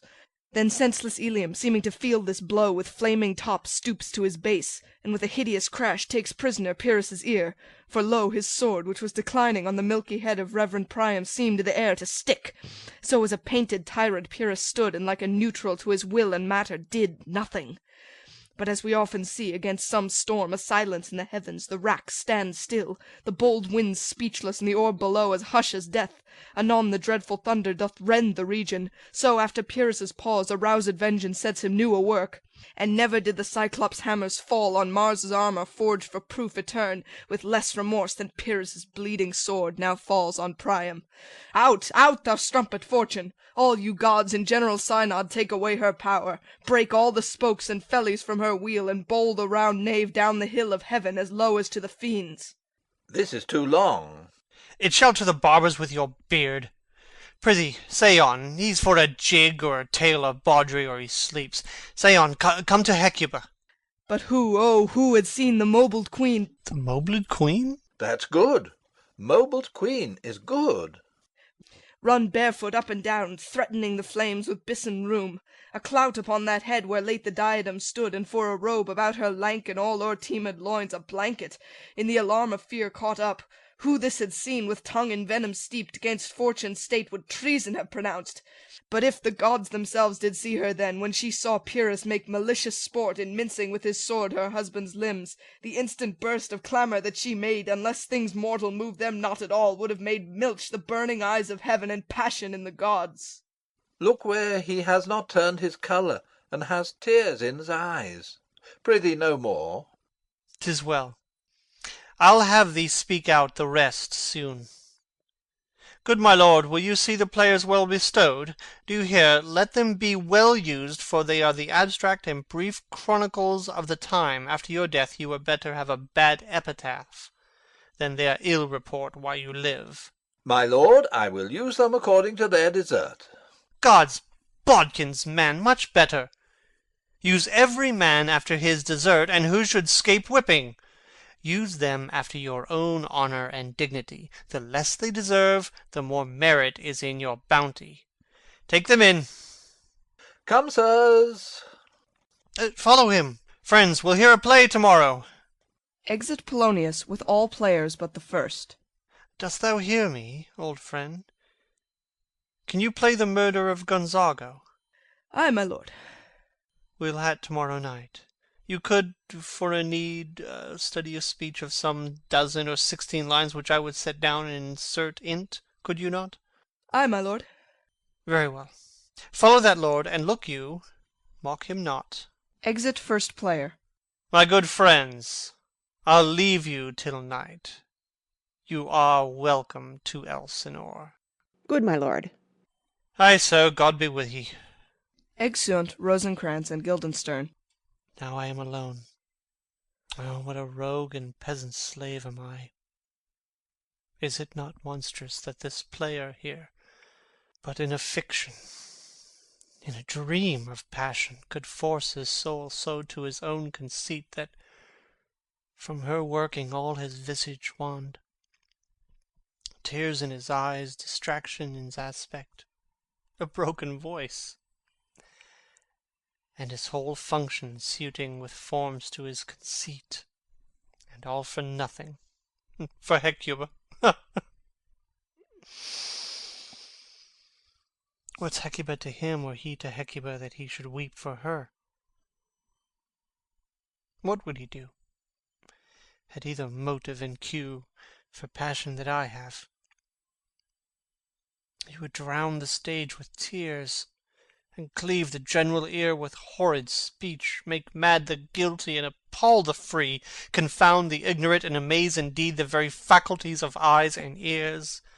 Yet I, a dull and muddy-mettled rascal, peak, like Jonah dreams, unpregnant of my cause, and can say nothing. Oh, not for a king upon whose property and most dear life a damned defeat was made. Am I a coward? Who calls me villain? Breaks my pate across, plucks off my beard and blows it in my face, tweaks me by the nose, gives me the lie, the throat as deep as to the lungs. Who does me this? Ha! Swoons. I should take it. For it cannot be but I am pigeon-livered and lack gall to make oppression bitter. Or ere this I should have fatted all the region's kites with this slave's offal. Bloody, bawdy villain. Remorseless, treacherous, lecherous, kindless villain of vengeance! Oh, what an ass am I! This is most brave. That I, the son of a dear father, murdered, prompted to my revenge by heaven and hell, must, like a whore, unpack my heart with words and fall a cursing like a very drab scullion. Fie upon't foe. About my brain. I have heard that guilty creatures sitting at a play have by the very cunning of the scene been struck so to the soul that presently they have proclaimed their malefactions. For murder, though it have no tongue, will speak with most miraculous organ. I'll have these players play something like the murder of my father before mine uncle. I'll observe his looks. I'll tend him to the quick. If he but blench, I know my course.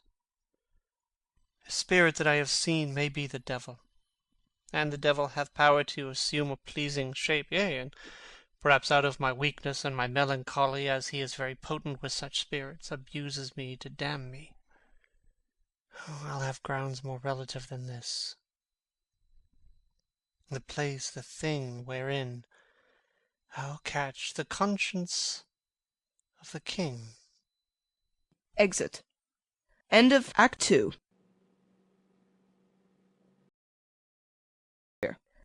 Act 3, Scene 1. A room in the castle. Enter King Claudius, Queen Gertrude, Polonius, Ophelia, Rosencrantz, and Guildenstern. And can you, by no drift of circumstance, Get from him why he puts on this confusion, grating so harshly all his days of quiet with turbulent and dangerous lunacy? He does confess he feels himself distracted, but from what cause he will by no means speak. Nor do we find him forward to be sounded, but with a crafty madness keeps aloof when we would bring him on to some confession of his true state. Did he receive you well? Most like a gentleman. But with much forcing of his disposition. Niggard of question, but of our demands, most free in his reply. Did you essay him to any pastime? Madam, it so fell out that certain players we o'erwrought on the way, of these we told him, and there did seem in him a kind of joy to hear of it. They are about the court, and, as I think, they have already ordered this night to play before him. 'Tis most true, and he beseeched me to entreat your majesties to hear and see the matter. With all my heart, and it doth much content me to hear him so inclined. Good gentlemen, give him a further edge, and drive his purpose on to these delights. We shall, my lord. Exeunt Rosencrantz and Guildenstern. Sweet Gertrude, leave us too, for we have closely sent for Hamlet hither, that he, as 'twere by accident, may here affront Ophelia.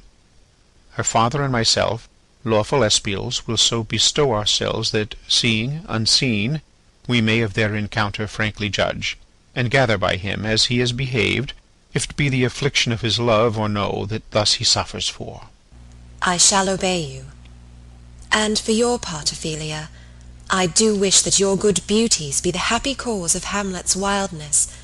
So shall I hope your virtues will bring him to his wonted way again, to both your honours.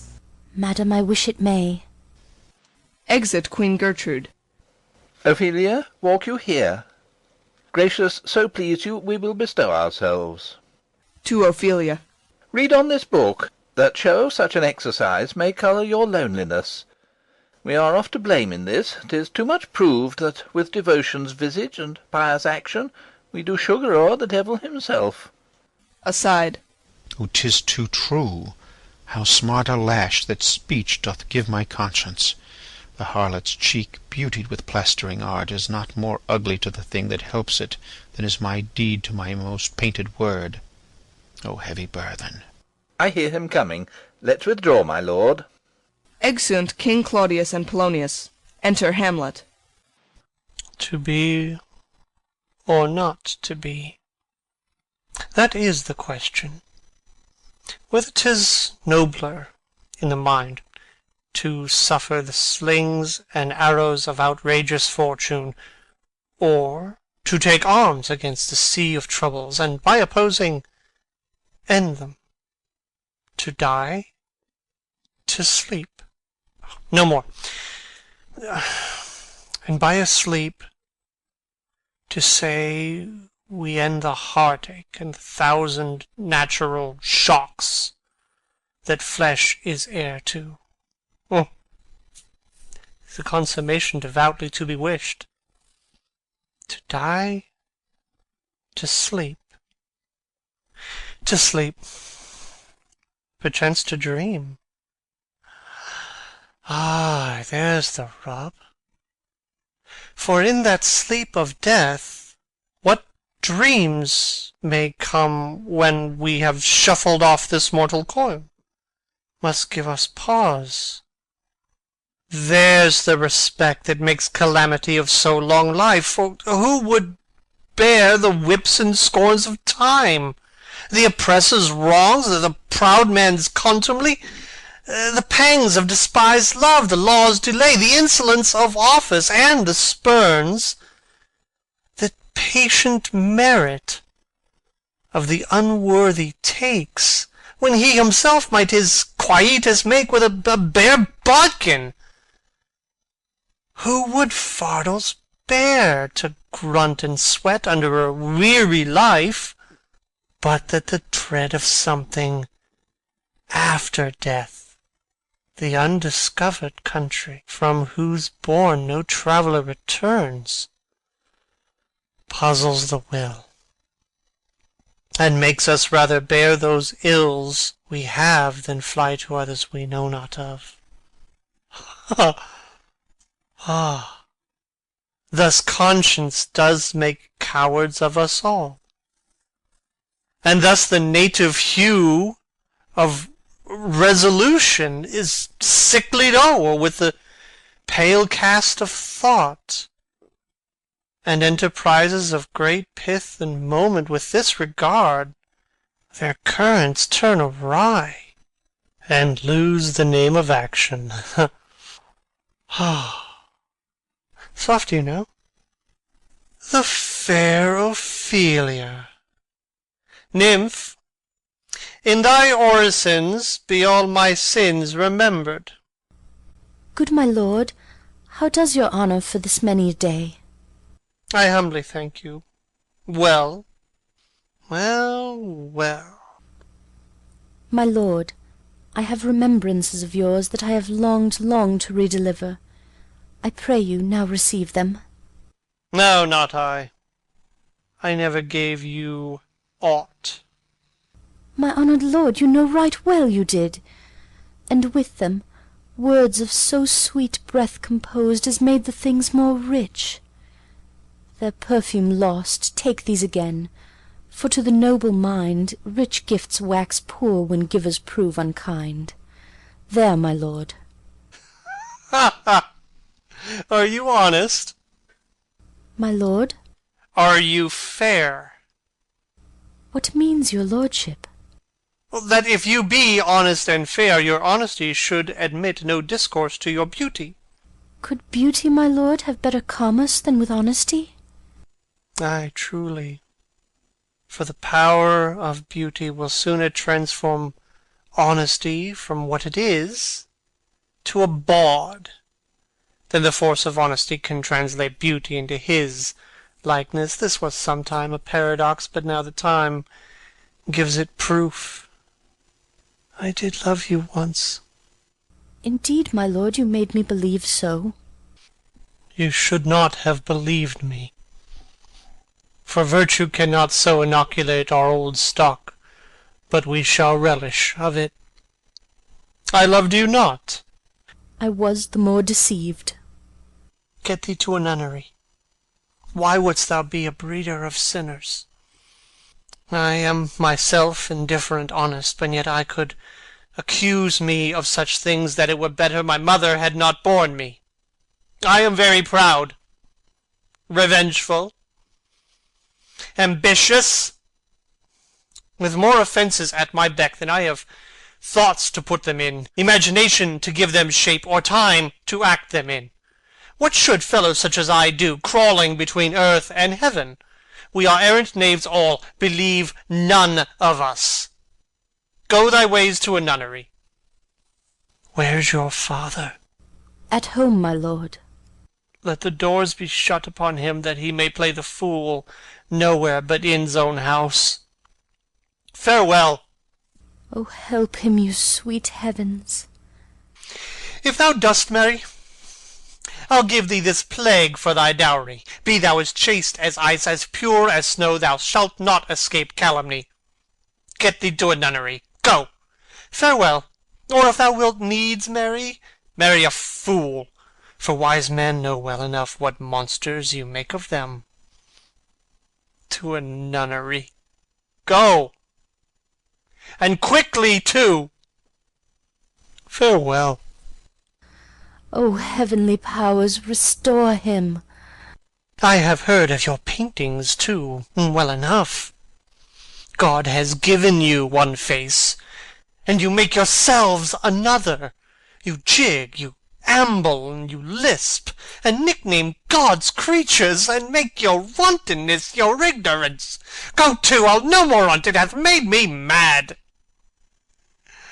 I'll say we will have no more marriages. Those that are married already, all but one, shall live. The rest shall keep as they are. To a nunnery. Go. Exit Hamlet. Oh, what a noble mind is here o'erthrown! The courtiers, soldiers, scholars, eye, tongue, sword, the expectancy and rose of the fair state, the glass of fashion, and the mould of form, the observed of all observers quite down.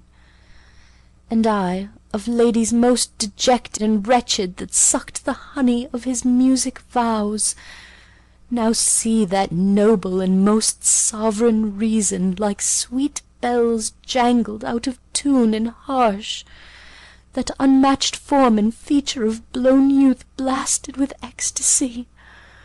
Oh, woe is me! To have seen what I have seen, see what I see. Re-enter King Claudius and Polonius. Love, his affections do not that way tend, nor what he spake, though it lacked form a little, was not like madness. There's something in his soul, o'er which his melancholy sits on brood, and I do doubt the hatch and the disclose will be some danger, which for to prevent I have in quick determination thus set it down. He shall with speed to England, for the demand of our neglected tribute, haply the seas and countries different with variable objects shall expel this something settled matter in his heart, whereon his brain still beating puts him thus from fashion of himself. What think you on it? It shall do well, but yet do I believe the origin and commencement of his grief sprung from neglected love. How now, Ophelia? You need not tell us what Lord Hamlet said. We heard it all. My lord, do as you please. But if you hold it fit, after the play, let his queen mother all alone entreat him to show his grief. Let her be round with him, and I'll be placed, so please you, in the ear of all their conference. If she find him not, to England send him, or confine him where your wisdom best shall think. It shall be so. Madness in great ones must not unwatched go. Exeunt. Scene 2. A hall in the castle. Enter Hamlet and players. Speak the speech, I pray you, as I pronounced it to you, trippingly on the tongue. But if you mouth it, as many of your players do, I had as lief the town crier spoke my lines. Nor do not saw the air too much with your hand thus, but use all gently. For in the very torrent, tempest, and, as I may say, the whirlwind of your passion, you must acquire and beget a temperance, that may give it smoothness.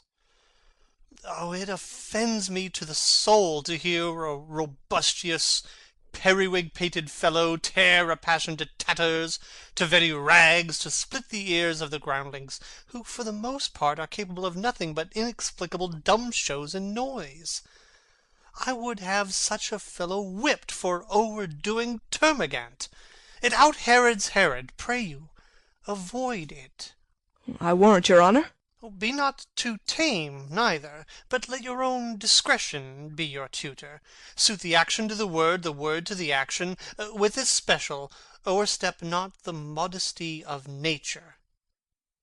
For anything so overdone is from the purpose of playing, whose end, both at the first and now, was and is, to hold, as 'twere the mirror, up to nature, to show virtue her own feature, scorn her own image, and the very age and body of the time his form and pressure. Now this overdone, or come tardy off, though it make the unskilful laugh, cannot but make the judicious grieve. The censure of which, one must in your allowance o'erweigh a whole theatre of others. Oh, there be players that I have seen play, and heard others praise, and that highly, not to speak it profanely, that neither, having the accent of Christians, nor the gait of Christian pagan nor man, have so strutted and bellowed that I have thought some of nature's journeymen had made man, and not made them well, they imitated humanity so abominably. I hope we have reformed that indifferently with us, sir. Reform it altogether, and let those that play your clowns speak no more than is set down for them, for there be of them that will themselves laugh, to set on some quantity of barren spectators to laugh too, though in the meantime some necessary question of the play be then to be considered. That's villainous, and shows a most pitiful ambition in the fool that uses it. Go, make you ready. Exeunt players. Enter Polonius, Rosencrantz, and Guildenstern. How now, my lord? I will the king hear this piece of work?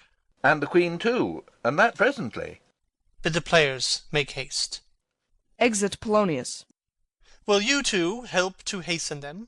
We will, my lord. Exeunt Rosencrantz and Guildenstern. Enter Horatio. What ho, Horatio!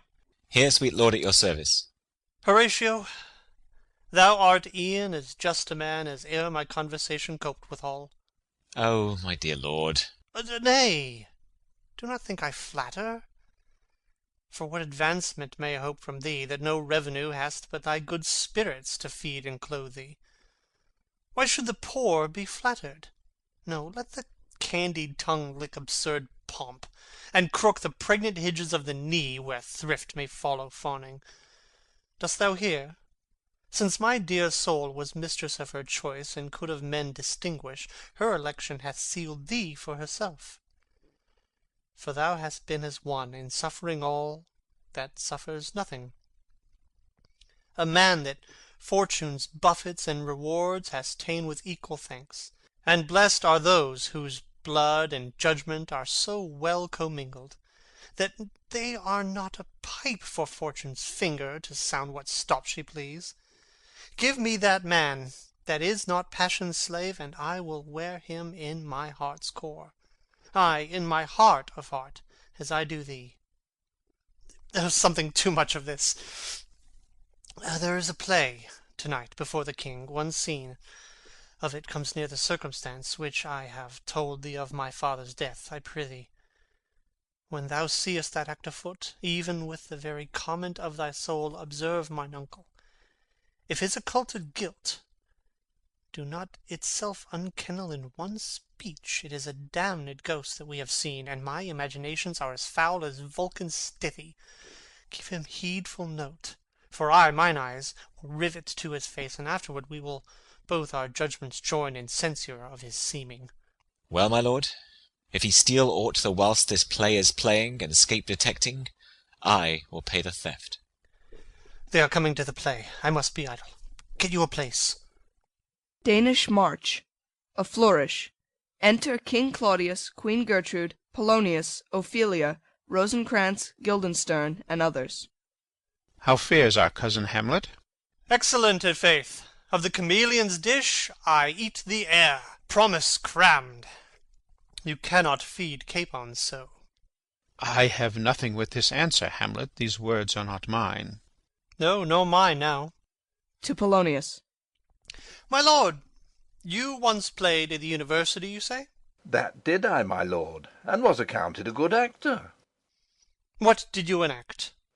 I did act Julius Caesar. I was killed i' the Capitol. Brutus killed me. It was a brute part of him to kill so capital a calf there. Be the players ready? Ay, my lord. They stay upon your patience. Come hither, my dear Hamlet. Sit by me. No, good mother. Here's metal more attractive. To King Claudius. Oh, ho, do you mark that? Lady, shall I lie in your lap? Lying down at Ophelia's feet. No, my lord. I mean my head upon your lap. Ay, my lord.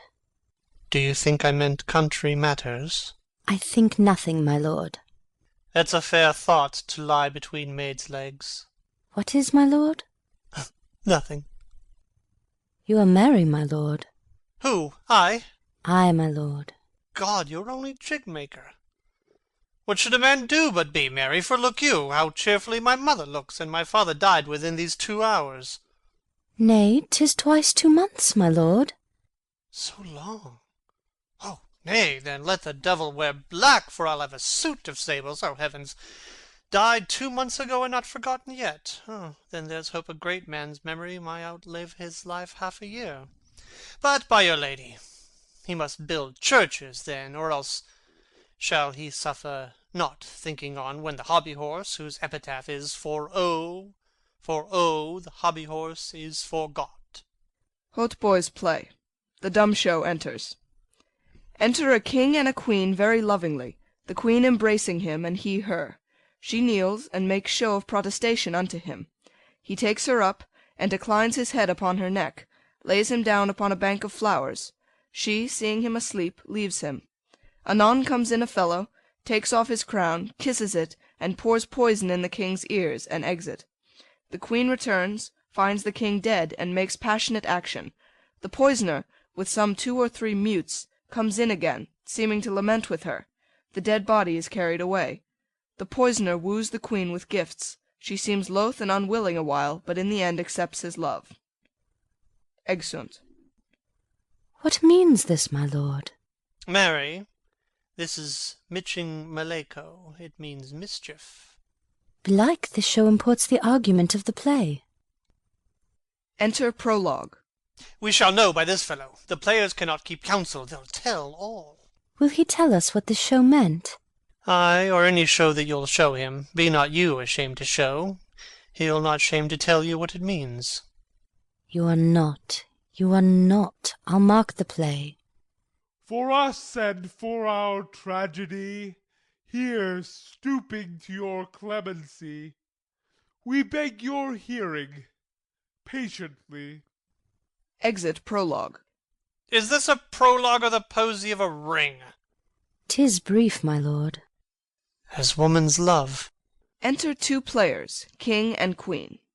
Full 30 times hath Phoebus' cart gone round Neptune's salt wash, and Tellus' orbed ground, and 30 dozen moons with borrowed sheen about the world have times 1230s been, since love our hearts and hymen did our hands unite commutual in most sacred bands. So many journeys may the sun and moon make us again count o'er our love be done.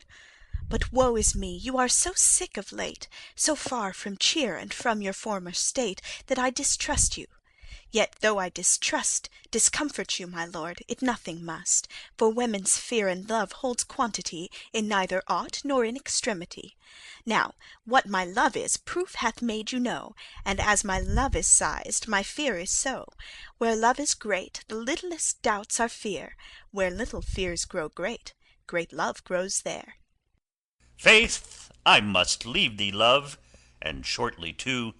My operant powers their functions leave to do, and thou shalt live in this fair world behind, honoured, beloved, and haply one as kind, for husband shalt thou. Oh, confound the rest! Such love must needs be treason in my breast. In second husband let me be accursed. None wed the second, but who killed the first. Aside. Wormwood.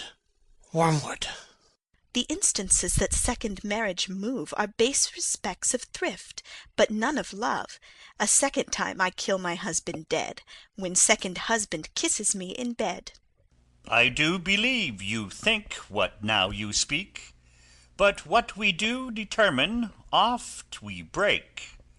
Purpose is but the slave to memory, of violent birth, but poor validity, which now, like fruit unripe, sticks on the tree, but fall unshaken when they mellow be. Most necessary 'tis that we forget to pay ourselves what to ourselves is debt. What to ourselves in passion we propose, the passion ending doth the purpose lose. The violence of either grief or joy their own enactures with themselves destroy. Where joy most revels, grief doth most lament. Grief joys, joy grieves on slender accident. This world is not for aye, nor 'tis not strange that even our loves should with our fortunes change. For 'tis a question left us yet to prove, whether love lead fortune, or else fortune love. The great man down, you mark his favourite flies. The poor, advanced, makes friends of enemies. And hitherto doth love on fortune tend. For who not needs shall never lack a friend, and who in want a hollow friend doth try, directly seasons him his enemy.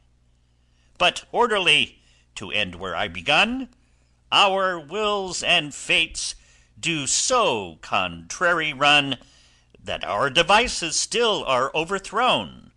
Our thoughts are ours, their ends none of our own. So think thou wilt no second husband wed, but die thy thoughts when thy first lord is dead. Nor earth to me give food, nor heaven light, sport and repose lock from me day and night. To desperation turn my trust and hope, an anchor's cheer in prison be my scope. Each opposite that blanks the face of joy, meet what I would have well, and it destroy. Both here and hence pursue me lasting strife, if once a widow, ever I be wife. If she should break it now. 'Tis deeply sworn. Sweet, leave me here a while. My spirits grow dull, and fain I would beguile the tedious day with sleep. Sleeps.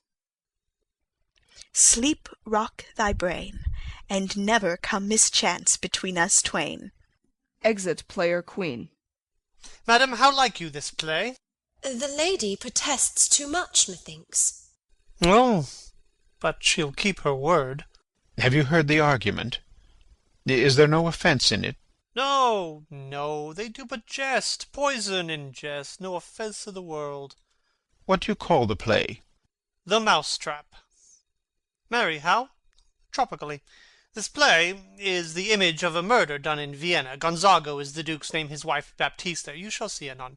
'Tis a knavish piece of work, but what of that? Your Majesty and we that have free souls, it touches us not.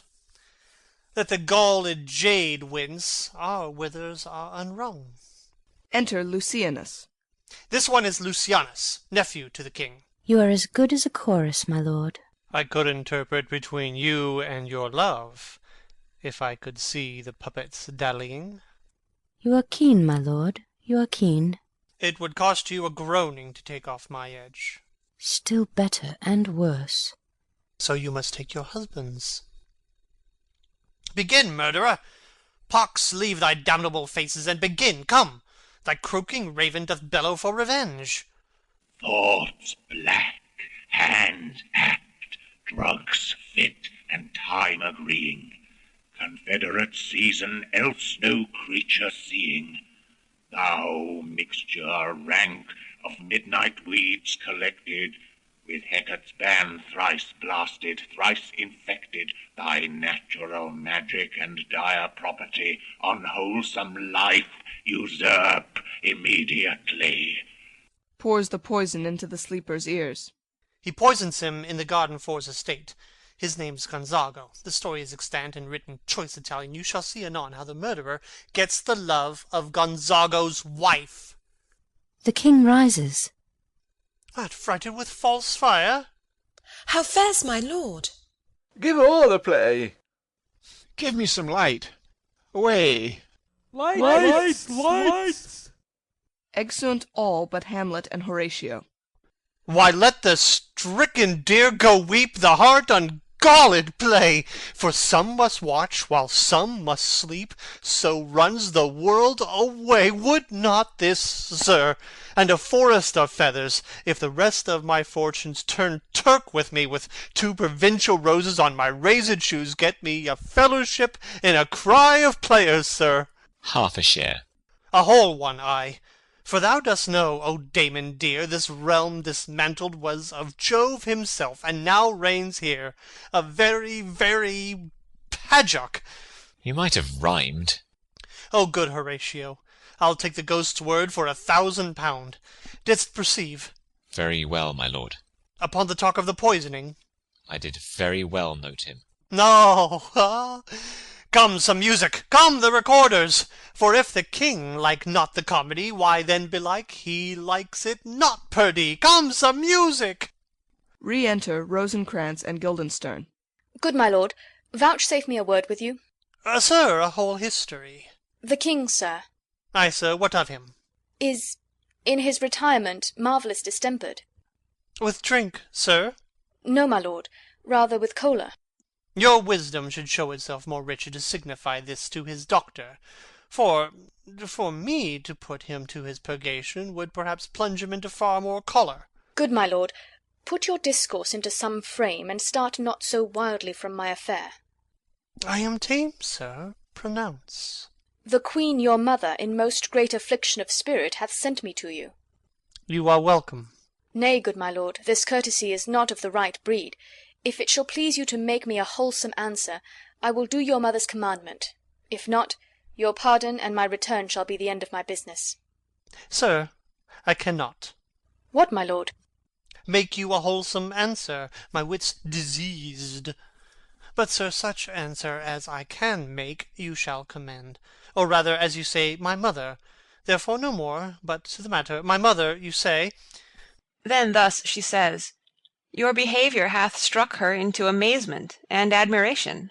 A wonderful son that can so astonish a mother. But is there no sequel at the heels of this mother's admiration? Impart. She desires to speak with you in her closet ere you go to bed. We shall obey, were she 10 times our mother. Have you any further trade with us? My lord, you once did love me.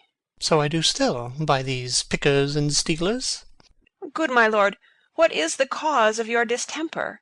You do surely bar the door upon your own liberty, if you deny your griefs to your friend. Sir, I lack advancement. How can that be, when you have the voice of the king himself for your succession in Denmark?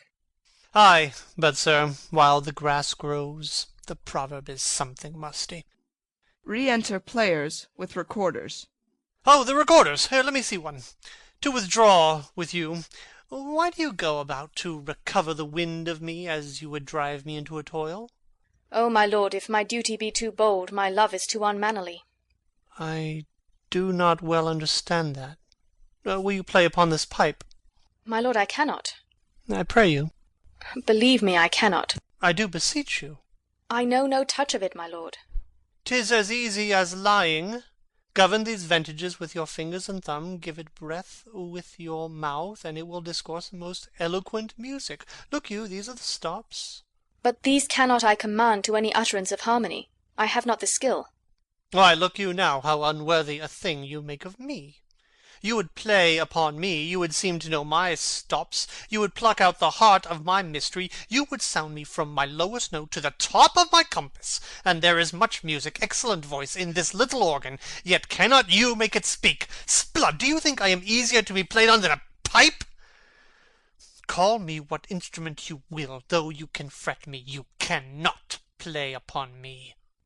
Enter Polonius. God bless you, sir. My lord, the queen would speak with you, and presently. Do you see yonder cloud that's almost in the shape of a camel? By the mass, and 'tis like a camel indeed. Methinks it is like a weasel. It is backed like a weasel. Or like a whale? Very like a whale. Then I will come to my mother by and by. They fool me to the top of my bent. I will come by and by. I will say so. By and by is easily said. Exit Polonius. Leave me, friends. Exeunt all but Hamlet.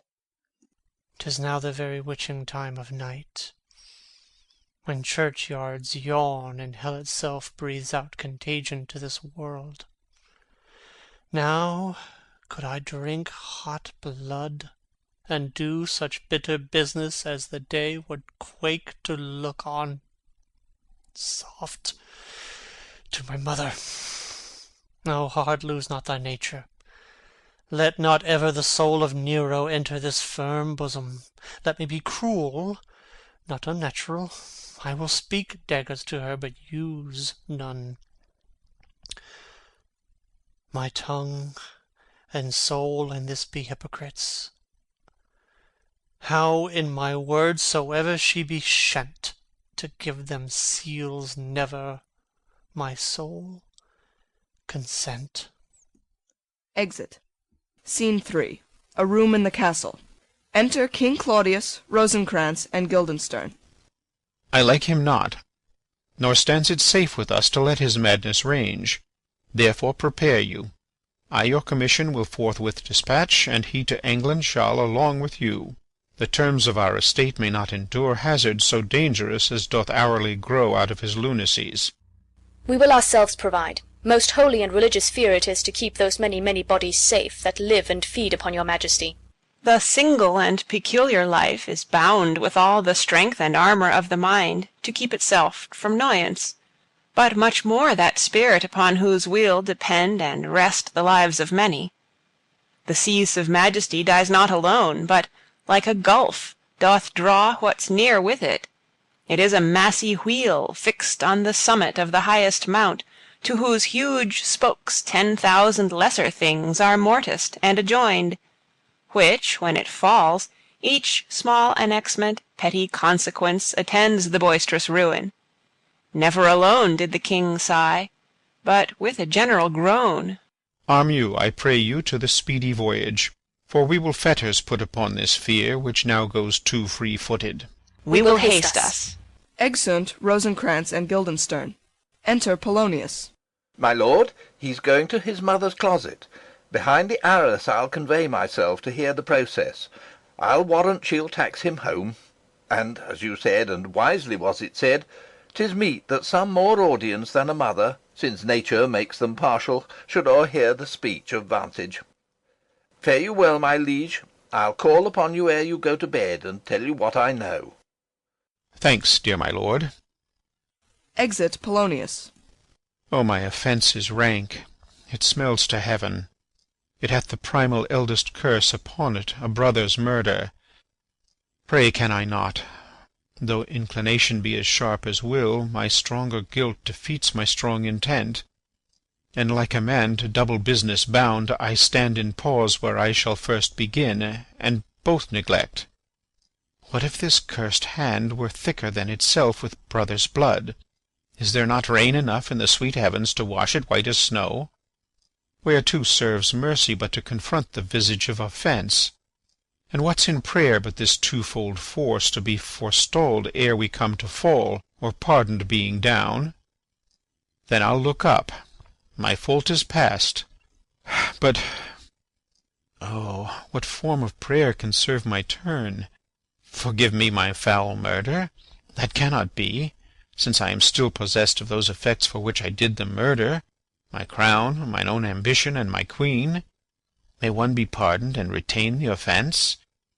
In the corrupted currents of this world, offence's gilded hand may shove by justice, and oft 'tis seen the wicked prize itself buys out the law. But 'tis not so above. There is no shuffling. There the action lies in his true nature, and we ourselves compelled, even to the teeth and forehead of our faults, to give in evidence. What then? What rests? Try what repentance can, what can it not? Yet what can it when one cannot repent? O wretched state! O bosom black as death! O limed soul, that struggling to be free art more engaged! Help, angels! Make essay! Bow stubborn knees, and heart with strings of steel be soft as sinews of the new-born babe. All may be well. Retires and kneels. Enter Hamlet. Now might I do it pat. Now he is praying, and now I'll do't. And so he goes to heaven, and so am I revenged? That would be scanned.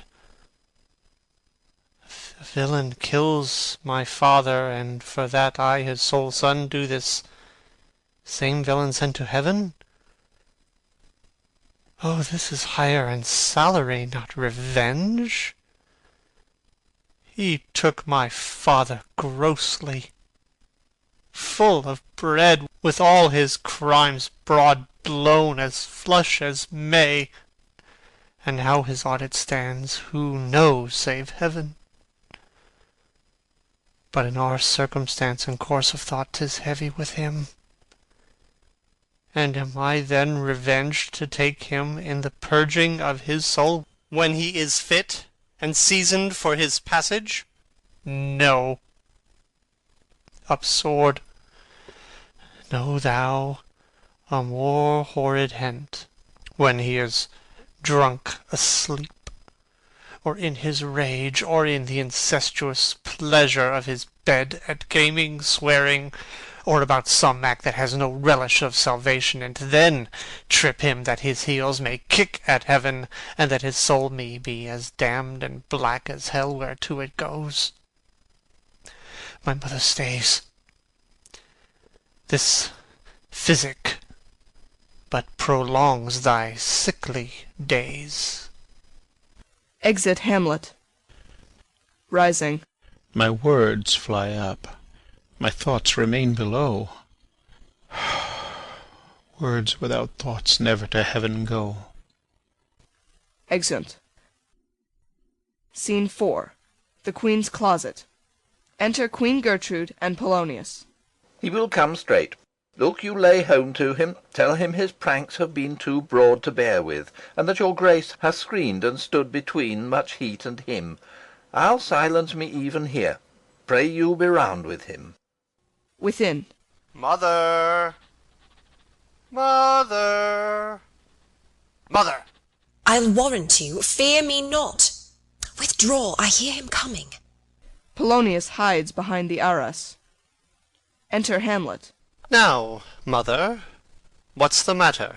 Hamlet, thou hast thy father much offended.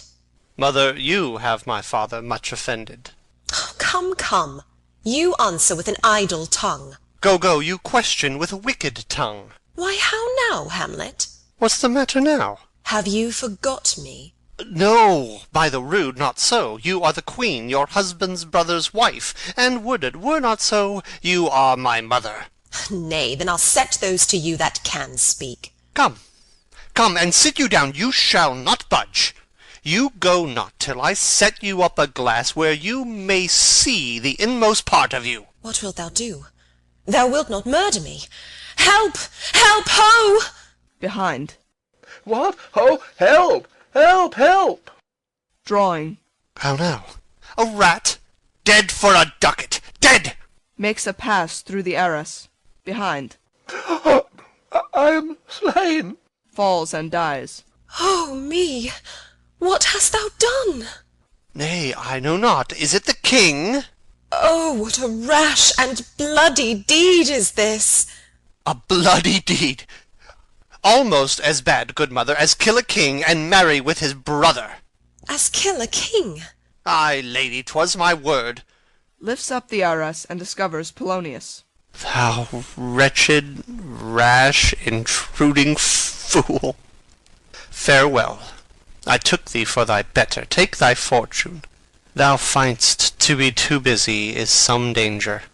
Leave wringing of your hands. Peace. Sit you down, and let me wring your heart, for so I shall, if it be made of penetrable stuff, if damned custom have not brusted it so that it is proof and bulwark against sense.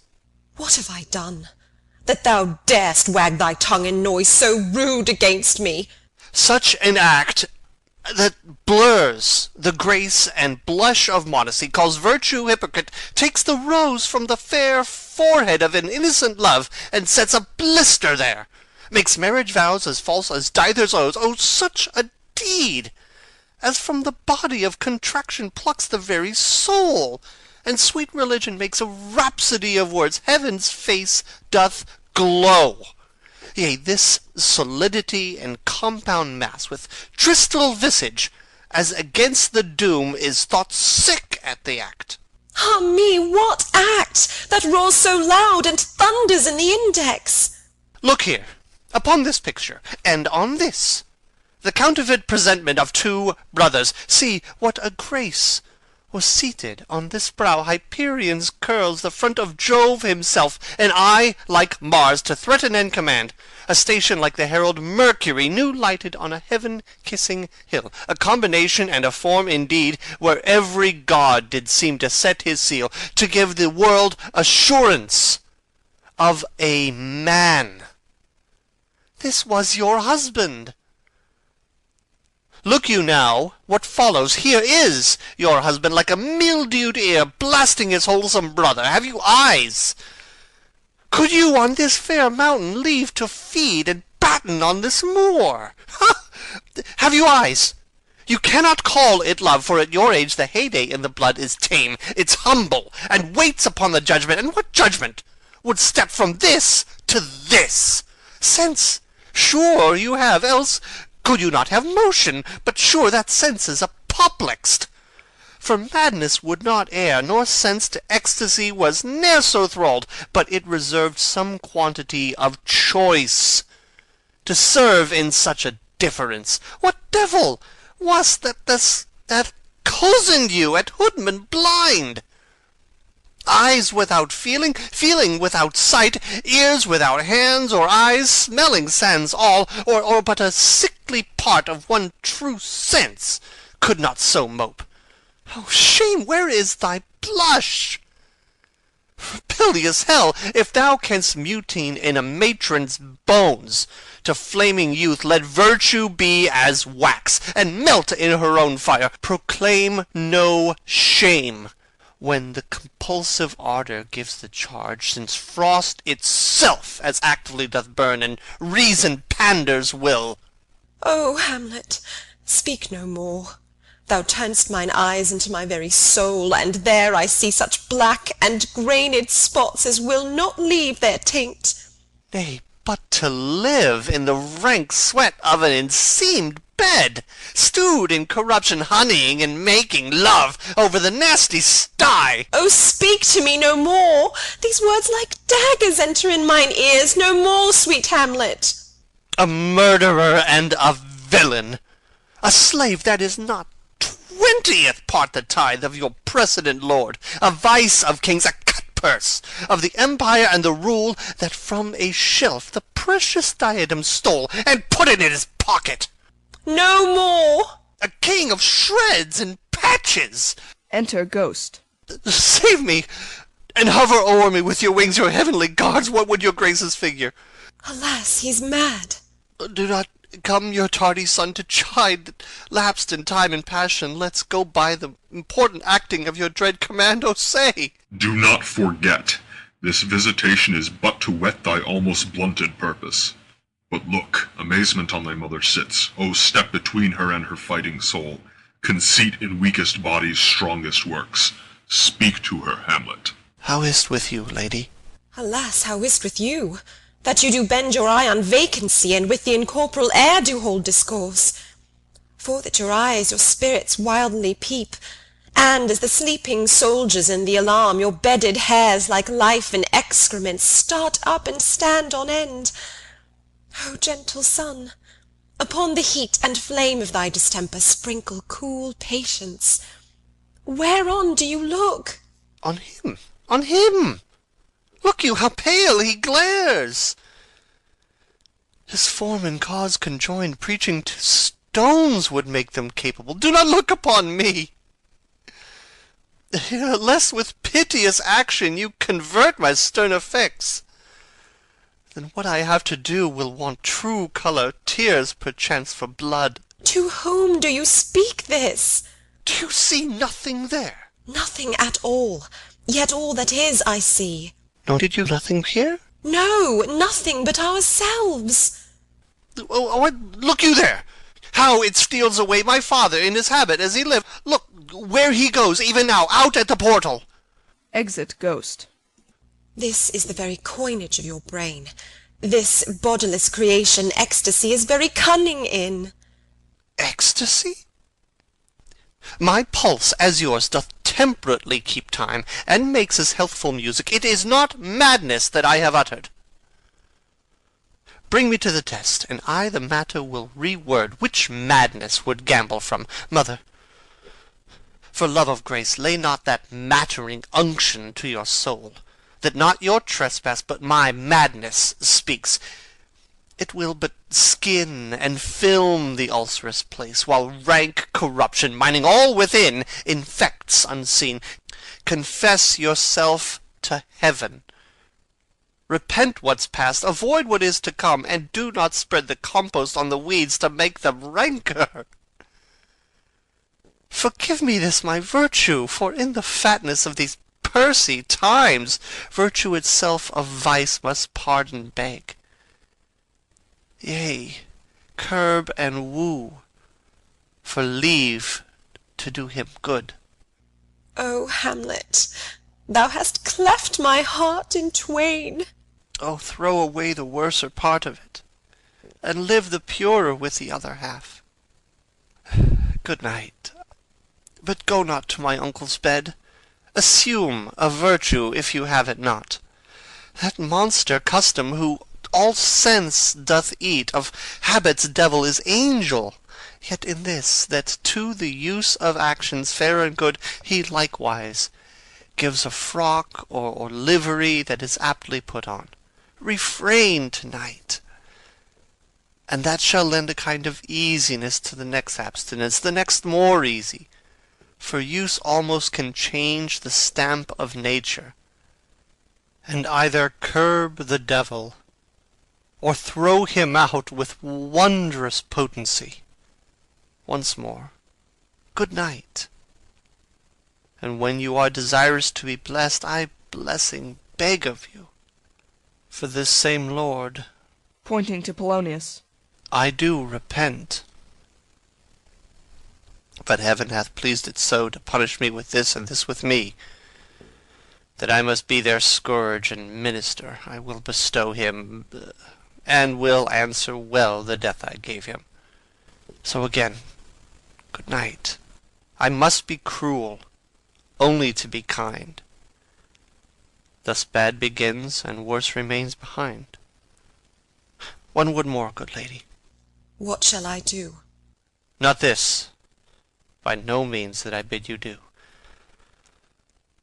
Let the bloat king tempt you again to bed, pince wanton on your cheek, call you his mouse, and let him for a pair of reechy kisses, or paddling in your neck with his damned fingers, make you to ravel all this matter out, that I essentially am not in madness, but mad in craft.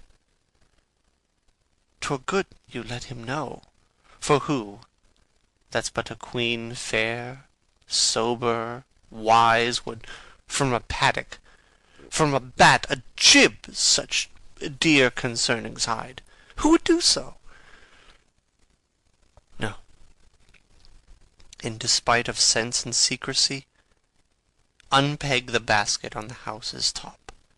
Let the birds fly, and, like the famous ape, to try conclusions, in the basket creep, and break your own neck down. Be thou assured, if words be made of breath, and breath of life, I have no life to breathe what thou hast said to me. I must to England. You know that. Alack, I had forgot. 'Tis so concluded on. There's letters sealed, and my two schoolfellows, whom I trust as I will adders fanged, they bear the mandate. They must sweep my way, and marshal me to knavery.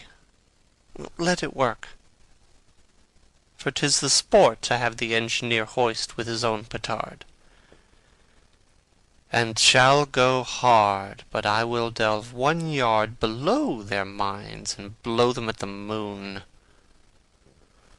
Oh, 'tis most sweet when in one line two crafts directly meet. This man shall set me packing. I'll lug the guts into the neighbor room. Mother, good night. Indeed, this counselor is now most still, most secret, and most grave, who was in life a foolish, prating knave. Come, sir, to draw toward an end with you. Good night, mother. Exeunt severally, Hamlet dragging in Polonius. End of Act 3. Act 5, Scene 1. A churchyard. Enter two clowns with spades, etc. Is she to be buried in Christian burial that wilfully seeks her own salvation? I tell thee she is, so make her grave straight. The crowner hath sat on her and finds it Christian burial. How can that be, unless she drowned herself in her own defense? Why, 'tis found so. It must be se offendendo. It cannot be else. For here lies the point. If I drown myself wittingly, it argues an act, and an act hath 3 branches. It is to act, to do, to perform. Argal, she drowned herself wittingly. Nay, but hear you, goodman Delver. Give me leave. Here lies water. Good. Here stands the man. Good. If the man go to this water and drown himself, it is, will he, nil he. He goes. Mark you that. But if the water come to him and drown him, he drowns not himself. Argal, he that is not guilty of his own death shortens not his own life. But is this law? Ay, marry ist, Crowner's quest law.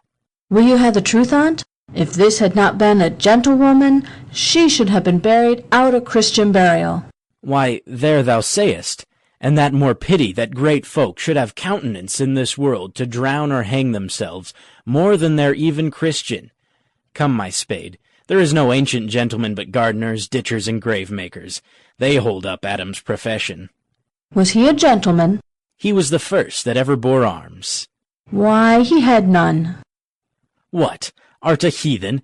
How dost thou understand the Scripture? The Scripture says, Adam digged. Could he dig without arms? If you answerest me not to the purpose, confess thyself. Go to. What is he that builds stronger than either the mason, the shipwright, or the carpenter? A gallows-maker, for that frame outlives 1,000 tenants. I like thy wit well, in good faith. The gallows does well, but how does it well? It does well to those that do in. Now thou dost ill to say the gallows is built stronger than the church. Argal, the gallows may do well to thee. Toot, come again.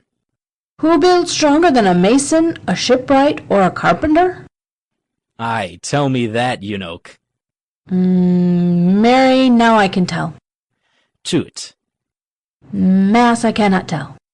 Enter Hamlet and Horatio, at a distance. Cudgel thy brains no more about it, for your dull ass will not mend his pace with beating, and when you are asked this question next, say, a grave-maker. The houses that he makes last till doomsday. Go, get thee to Johann, fetch me a stoup of liquor. Exit second clown. First clown digs and sings. In youth when I did love, methought it was very sweet to contract, the time for me behove. Oh, methought there was nothing meet. Has this fellow no feeling of his business, that he sings grave-making? Custom hath made it in him a property of easiness. 'Tis e'en so. The hand of little employment hath a daintier sense. Sings. But age with his stealing steps hath clawed me in his clutch, and hath shipped me into the land, as if I had never been such. Throws up a skull. That skull had a tongue in it, and could sing once. How the knave jowls it to the ground, as if it were Cain's jawbone that did the first murder.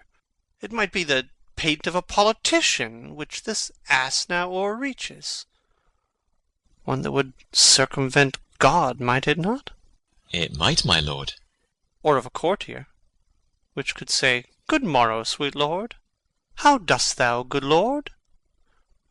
This might mean by lord, such a one that praised my lord such a one's horse, when he meant to beg in it, might it not? Ay, my lord. Why, e'en so. And now my lady worms, chapless, and knocked about the mazzard with a sexton's spade. Here's fine revolution, and we add the trick deceit. Did these bones cost no more the breeding, but to play at loggards with them? Mine ache to think on't. Sings. A pickaxe and a spade for a shrouding sheet. Oh, a pit of clay to be made for such a guest is meet. Throws up another skull. There's another. Why may not that be the skull of a lawyer? Where be his quiddities now, his quillets, his cases, his tenures, and his tricks? Why does he suffer this rude knave now to knock him about the sconce with a dirty shovel, and will not tell him of his action of battery?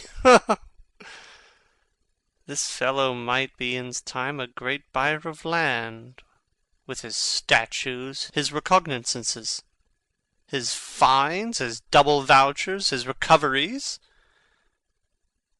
Is this the fine of his fines, and the recovery of his recoveries, to have his fine pate full of fine dirt? Will his vouchers vouch him no more of his purchases? And double ones too, than the length and breadth of a pair of indentures. The very conveyances of his land will hardly lie in this box. And must the interior himself have no more, huh? Not a jot more, my lord. Is not parchment made of sheepskins? Ay, my lord, and of calfskins too. They are sheep and calves which seek out assurance in that. I will speak to this fellow. Whose grave is this, sirrah? Mine, sir. Sings. Oh, a pit of clay to be made for such a guest is meet. I think it be thine indeed, for thou liest in't. You lie out on't, sir, and therefore it is not yours. For my part, I do not lie in it, and yet it is mine. Thou dost lie in't, to be in't, and say it is thine. 'Tis for the dead, not for the quick. Therefore thou liest. 'Tis a quick lie, sir, 'twill away again from me to you. What man dost thou dig it for? For no man, sir. What woman, then? For none neither. Who is to be buried in't? One that was a woman, sir, but, rest her soul, she's dead. How absolute the knave is! We must speak by the card, or equivocation will undo us. By the Lord, Horatio, these 3 years I have taken note of it. The age is grown so picked that the toe of the peasant comes so near the heel of the courtier he gaffs his kibe. How long hast thou been a grave-maker? Of all the days of the year, I came to it that day that our last king Hamlet overcame Fortinbras. How long is that since? Cannot you tell that? Every fool can tell that. It was the very day that young Hamlet was born, he that is mad and sent into England. Ay, marry, why was he sent into England? Why, because he was mad. He shall recover his wits there, or, if he do not, it's no great matter there. Why? 'Twill not be seen in him there. There the men are as mad as he. How came he mad? Very strangely, they say. How strangely? Faith, e'en with losing his wits. Upon what ground? Why, here in Denmark. I have been sexton here, man and boy, 30 years. How long will a man lie in the earth ere he rot? If he be not rotten before he die, as we have many pocky courses nowadays that will scarce hold the laying in, he will last you some 8 or 9 year. A tanner will last you 9 year. Why he more than another?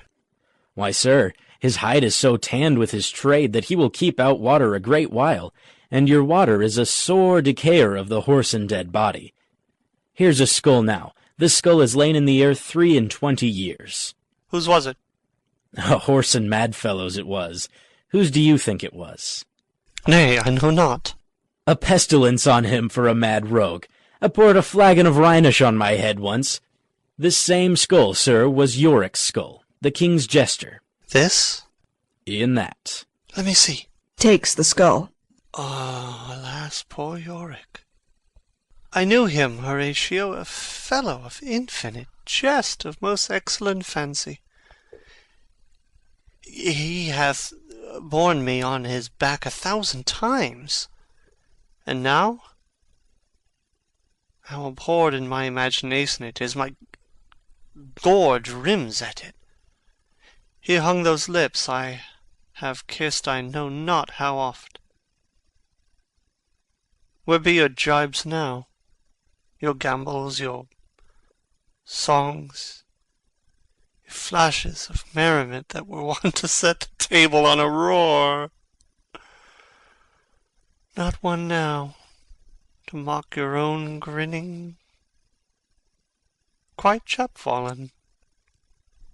Now, get you to my lady's chamber, and tell her, Let her paint an inch thick, to this favour she must come. Make her laugh at that. Prithee, Horatio, tell me one thing. What's that, my lord? Dost thou think Alexander looked o' this fashion in the earth? E'en so. And smelt so? Oh! Puts down the skull. E'en so, my lord. To what base uses we may return, Horatio? Why may not imagination trace the noble dust of Alexander, till he find it stopping a bunghole? 'Twere to consider too curiously to consider so. No, faith, not a jot, but to follow him thither with modesty enough, and likelihood to lead it. As thus, Alexander died, Alexander was buried. Alexander returneth into dust, the dust is of earth. Of earth we make loam. And why of that loam, whereto he was converted, might they not stop a beer barrel? Imperious Caesar, dead, turned to clay, might stop a hole to keep the wind away. Oh, that that earth, which kept the world in awe, should patch a wall to expel the winter flaw. Soft, but soft aside, here comes the king. Enter priest, etc. in procession. The corpse of Ophelia, Laertes, and mourners following. King Claudius, Queen Gertrude, their trains, etc. The queen, the courtiers, who is this they follow? And with such maimed rites, this doth betoken the course they follow did with desperate hand fordo its own life. 'Twas of some estate. Couch we a while and mark. Retiring with Horatio. What ceremony else? That is Laertes, a very noble youth. Mark. Her obsequies have been as far enlarged as we have warranties. Her death was doubtful. And, but that great command o'ersways the order, she should in ground unsanctified have lodged till the last trumpet. For charitable prayers, shards, flints and pebbles should be thrown on her. Yet here she is allowed her virgin rites, her maiden struments, and the bringing home of bell and burial. Must there no more be done? No more be done. We should profane the service of the dead to sing a requiem and such rest to her as to peace-parted souls. Lay her in the earth, and from her fair and unpolluted flesh may violets spring. I tell thee, churlish priest, a ministering angel shall my sister be when thou liest howling. The fair Ophelia? Sweets to the sweet, farewell. Scattering flowers. I hoped thou shouldst have been my Hamlet's wife. I thought thy bride bed to have decked, sweet maid, and not have strewed thy grave. Oh, treble woe fall 10 times treble on that cursed head, whose wicked deed thy most ingenious sense deprived thee of. Hold off the earth awhile, till I have caught her once more in mine arms. Leaps into the grave. Now pile your dust upon the quick end, dead, till of this flat a mountain you have made, to o'ertop old Pelion, or the skyish head of blue Olympus. Advancing. What is he whose grief bears such an emphasis? Whose phrase of sorrow conjures the wandering stars and makes them stand like wonder-wounded hearers? This is I, Hamlet the Dane. Leaps into the grave. The devil take thy soul. Grappling with him. Thou prayest not well, I prithee. Take thy fingers from my throat. For though I am not splentive and rash, yet I have something in me dangerous, which let thy wiseness fear. Hold off thy hand. Pluck them asunder. Hamlet! Hamlet! Gentlemen! Good my lord, be quiet. The attendants part them, and they come out of the grave. Why, I will fight with him upon this theme until my eyelids will no longer wag. Oh, my son, what theme? I loved Ophelia. 40,000 brothers could not, with all their quantity of love, make up my sum. What wilt thou do for her?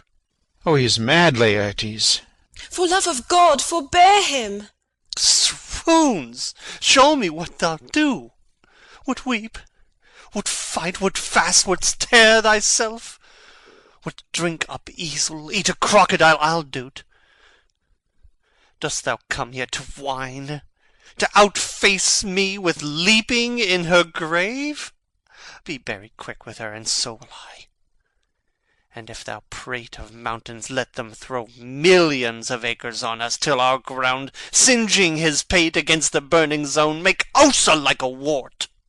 Nay, and thou'lt mouth, I'll rant as well as thou.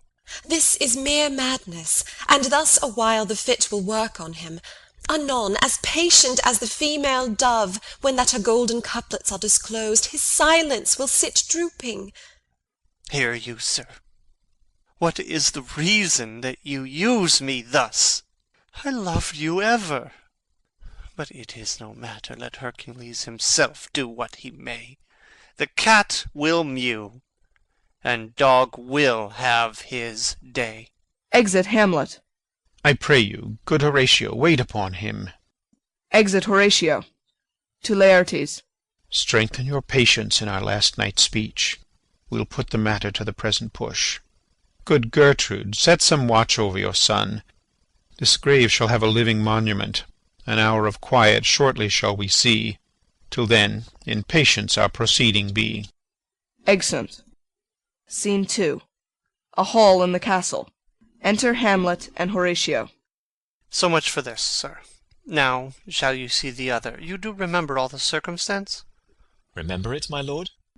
Sir, in my heart there was a kind of fighting that would not let me sleep. Methought I lay worse than the mutines in the bilboes. Rashly, and praise be rashness for it, let us know. Our indiscretion sometimes serves us well, when our deep plots do pall. And that should teach us there's a divinity that shapes our ends. Rough hew them how we will. That is most certain. Up from my cabin, my sea-gown scarfed about me, in the dark groped I to find out them.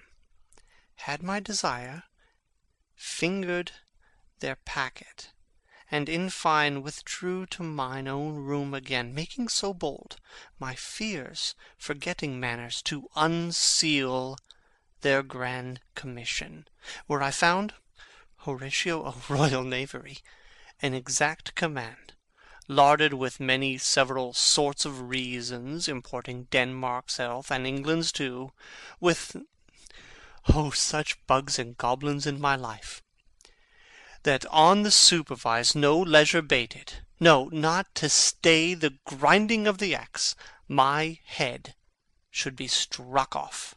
Is't possible? Here's the commission. Read it at more leisure. But wilt thou hear me how I did proceed? I beseech you. Being thus benetted round with villainies, ere I could make a prologue to my brains, they had begun the play. I sat me down, devised a new commission, wrote it fair. I once did hold it, as our statists do, a baseness to write fair, and laboured much how to forget that learning. But, sir, now it did me yeoman's service. Wilt thou know the effect of what I wrote? Ay, my good lord.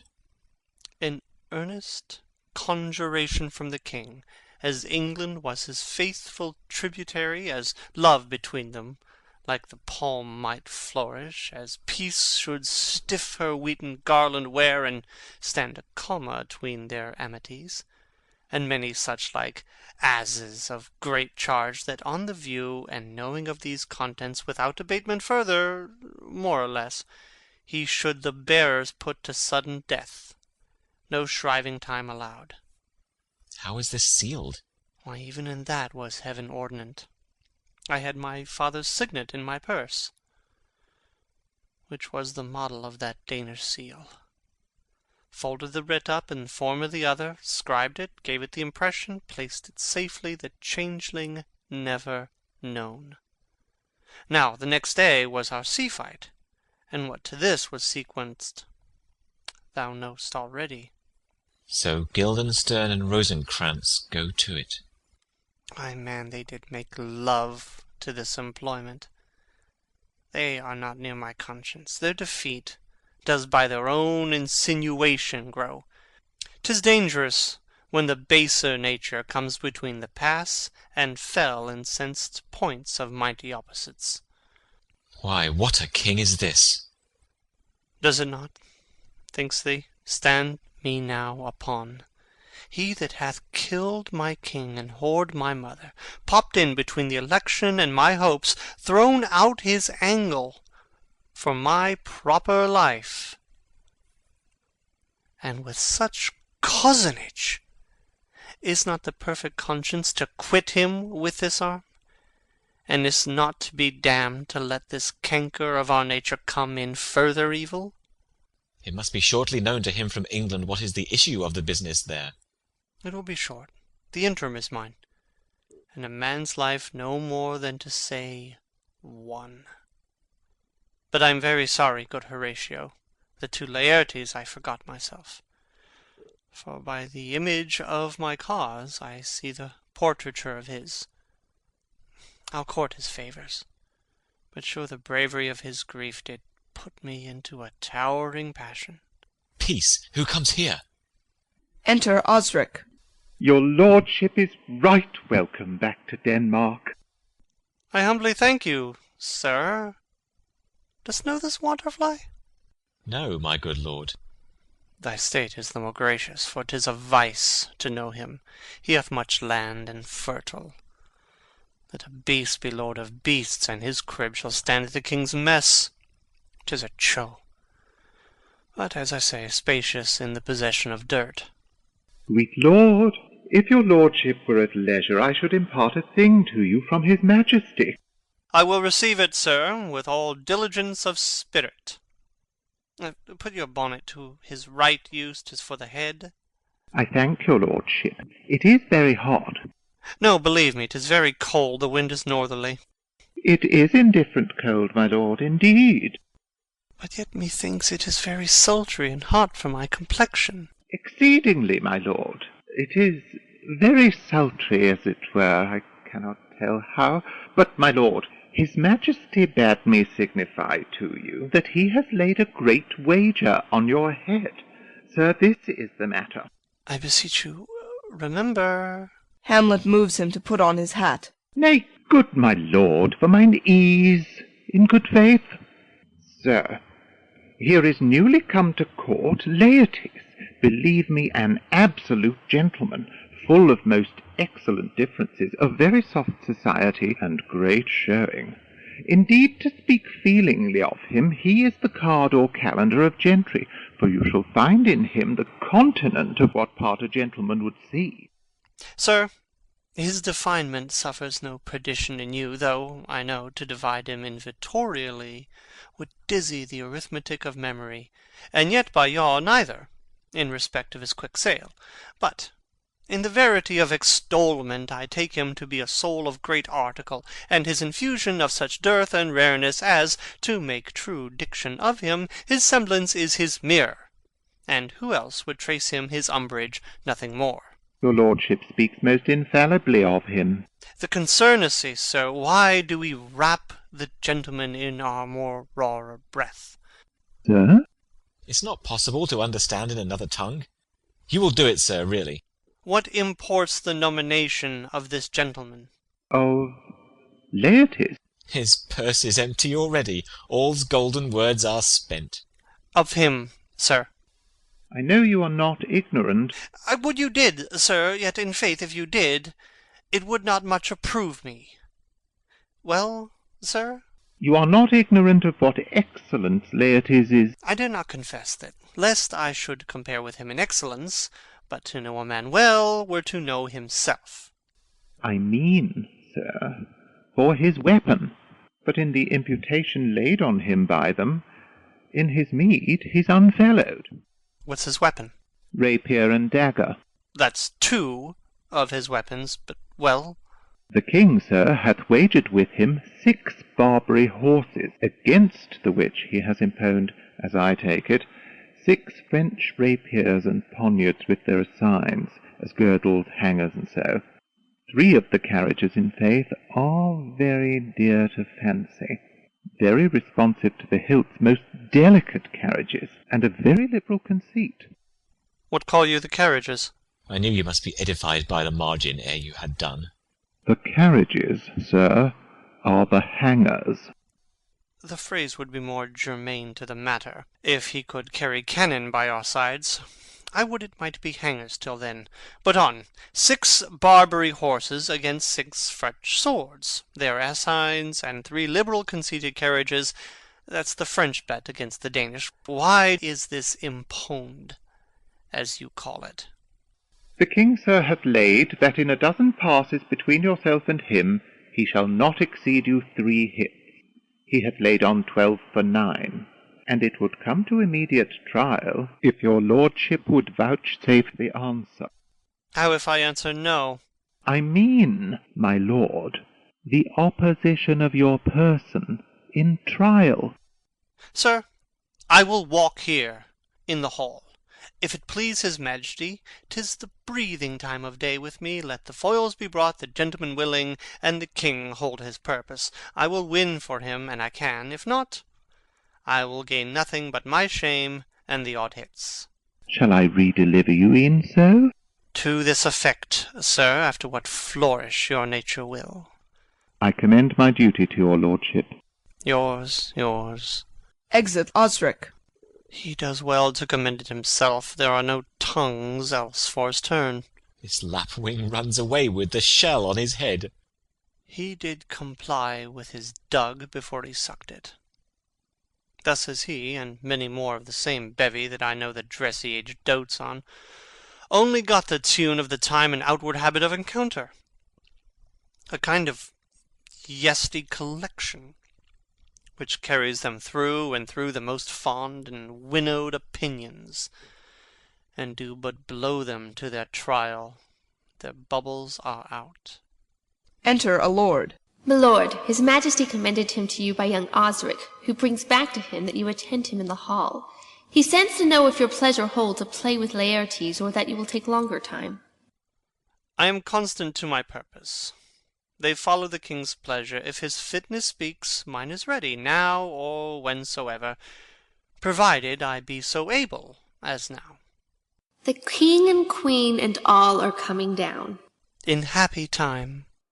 The queen desires you to use some gentle entertainment to Laertes before you fall to play.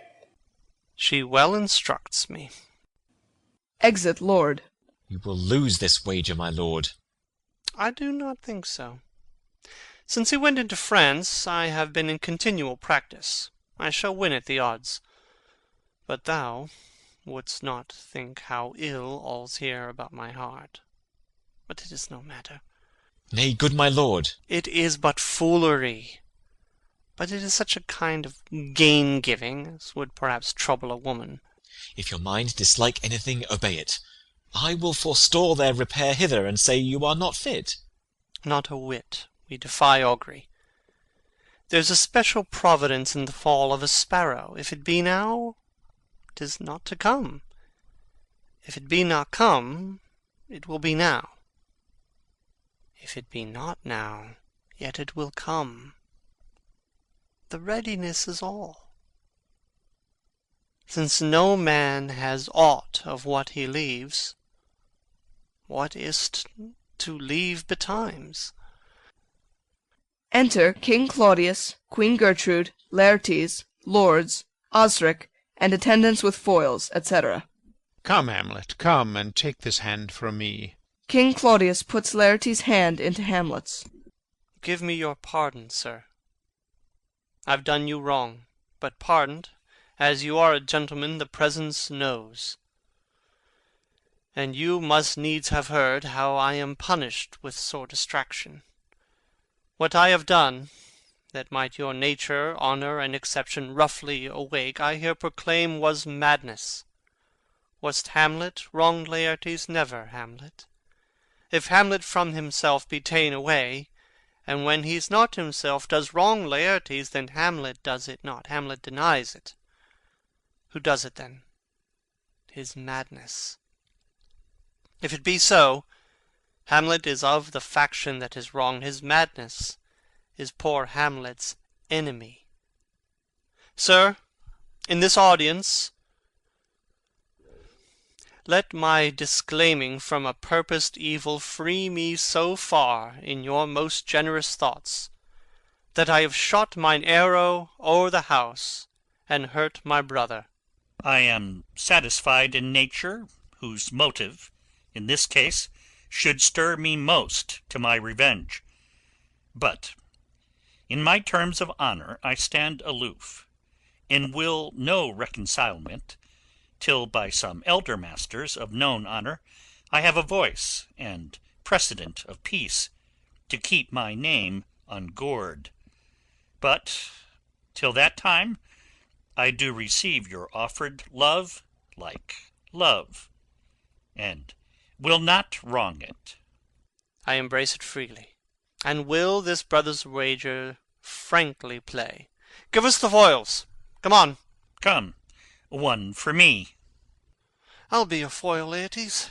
In mine ignorance your skill shall, like a star in the darkest night, stick fiery off indeed. You mock me, sir. No, by this hand. Give them the foils, young Osric. Cousin Hamlet, you know the wager. Very well, my lord. Your grace hath laid the odds o' the weaker side. I do not fear it. I have seen you both. But since he is bettered, we have therefore odds. This is too heavy. Let me see another. Slikes me well. These foils have all a length. Ay, my good lord. Set me the stoups of wine upon that table. If Hamlet give the first or second hit, or quit in answer of the third exchange, let all the battlements their ordnance fire. The king shall drink to Hamlet's better breath, and in the cup an union shall he throw, richer than that which 4 successive kings in Denmark's crown have worn. Give me the cups, and let the kettle to the trumpet speak, the trumpet to the cannoneer without, the cannons to the heavens to earth. Now the king dunks to Hamlet. Come, begin, and you the judges bear a wary eye. Come on, sir. Come, my lord. They play. 1. No. Judgment. A hit. A very palpable hit. Well, again. Stay, give me drink. Hamlet, this pearl is thine. Here's to thy health. Trumpets sound, and cannon shot off within. Give him the cup. I'll play this bout first. Sit by a while. Come. They play. Another hit. What say you? A touch. A touch, I do confess. Our son shall win. He's fat and scant of breath. Here, Hamlet, take my napkin, rub thy brows. The queen carouses to thy fortune, Hamlet. Good madam. Gertrude, do not drink. I will, my lord. I pray you pardon me. Aside. It is the poisoned cup. It is too late. I dare not drink yet, madam. By and by. Come, let me wipe thy face. My lord, I'll hit him now. I do not think't. Aside.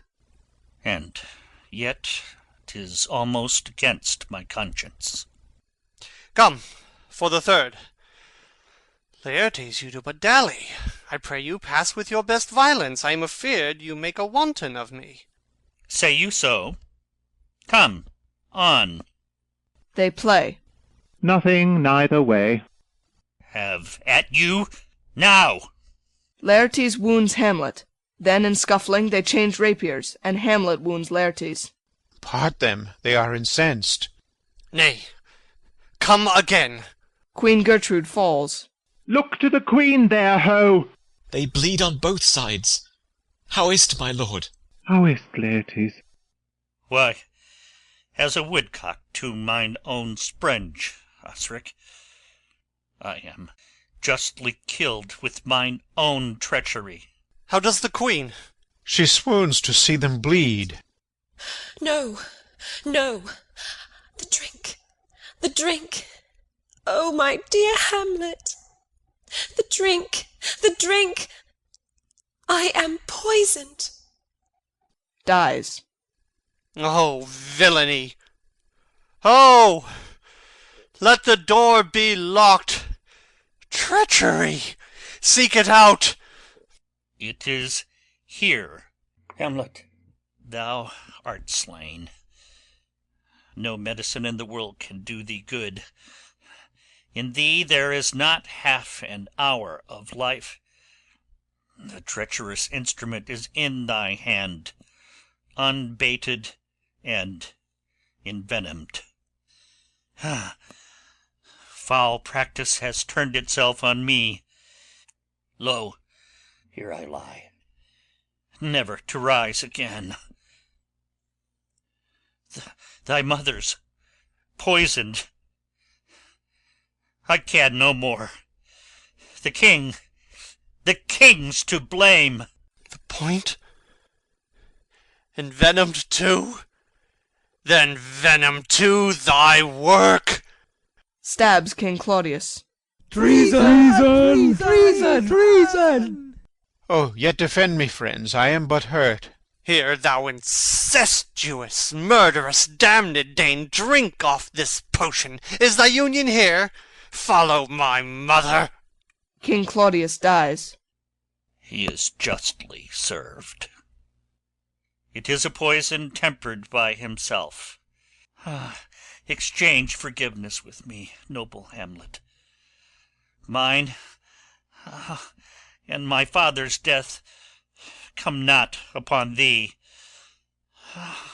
nor thine on me. Dies. Heaven make thee free of it. Oh, I follow thee.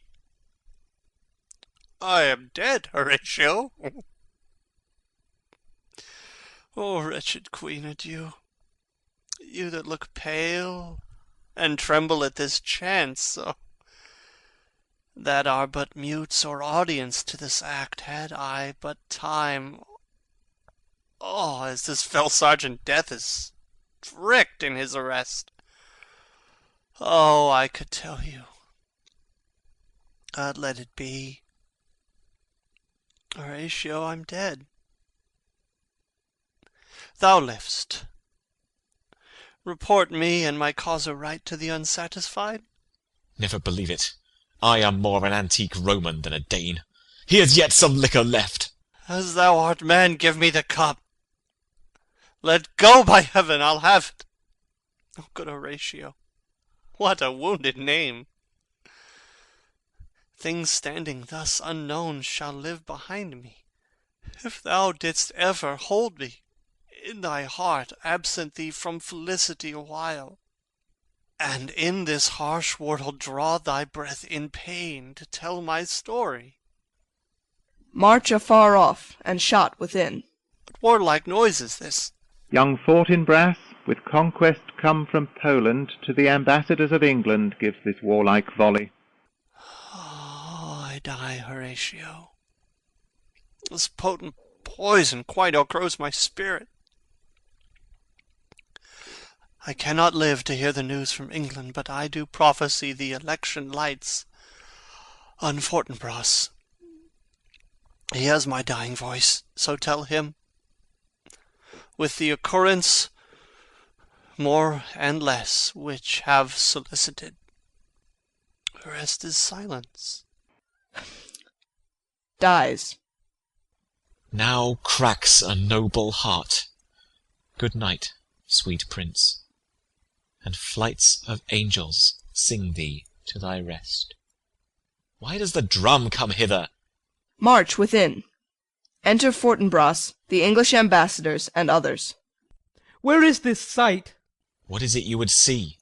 If aught of woe or wonder, cease your search. This quarry cries on havoc.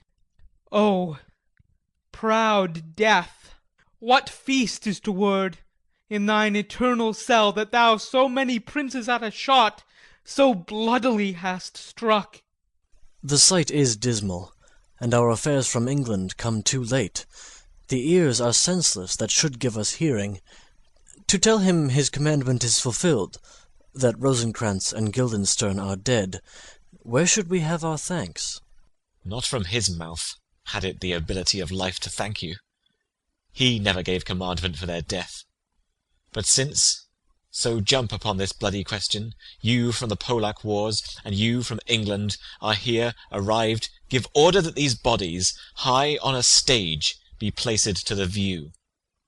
And let me speak to the yet unknowing world how these things came about. So shall you hear of carnal, bloody, and unnatural acts, of accidental judgments, casual slaughters, of deaths put on by cunning and forced cause, and, in this upshot, purposes mistook, fallen on the inventors' heads. All this can I truly deliver. Let us haste to hear it, and call the noblest to the audience. For me, with sorrow I embrace my fortune. I have some rights of memory in this kingdom, which now to claim my vantage doth invite me. Of that I shall have also cause to speak, and from his mouth whose voice will draw on more. But let this same be presently performed, even while men's minds are wild, lest more mischance on plots and errors happen. Let 4 captains bear Hamlet like a soldier to the stage. For he was likely, had he been put on, to have proved most royally. And, for his passage, the soldiers' music and the rites of war speak loudly for him. Take up the bodies. Such a sight as this becomes the field, but here shows much amiss. Go, bid the soldiers shoot. A dead march. Exeunt, bearing off the dead bodies, after which a peal of ordnance is shot off. End of Act 5. End of Hamlet by William Shakespeare.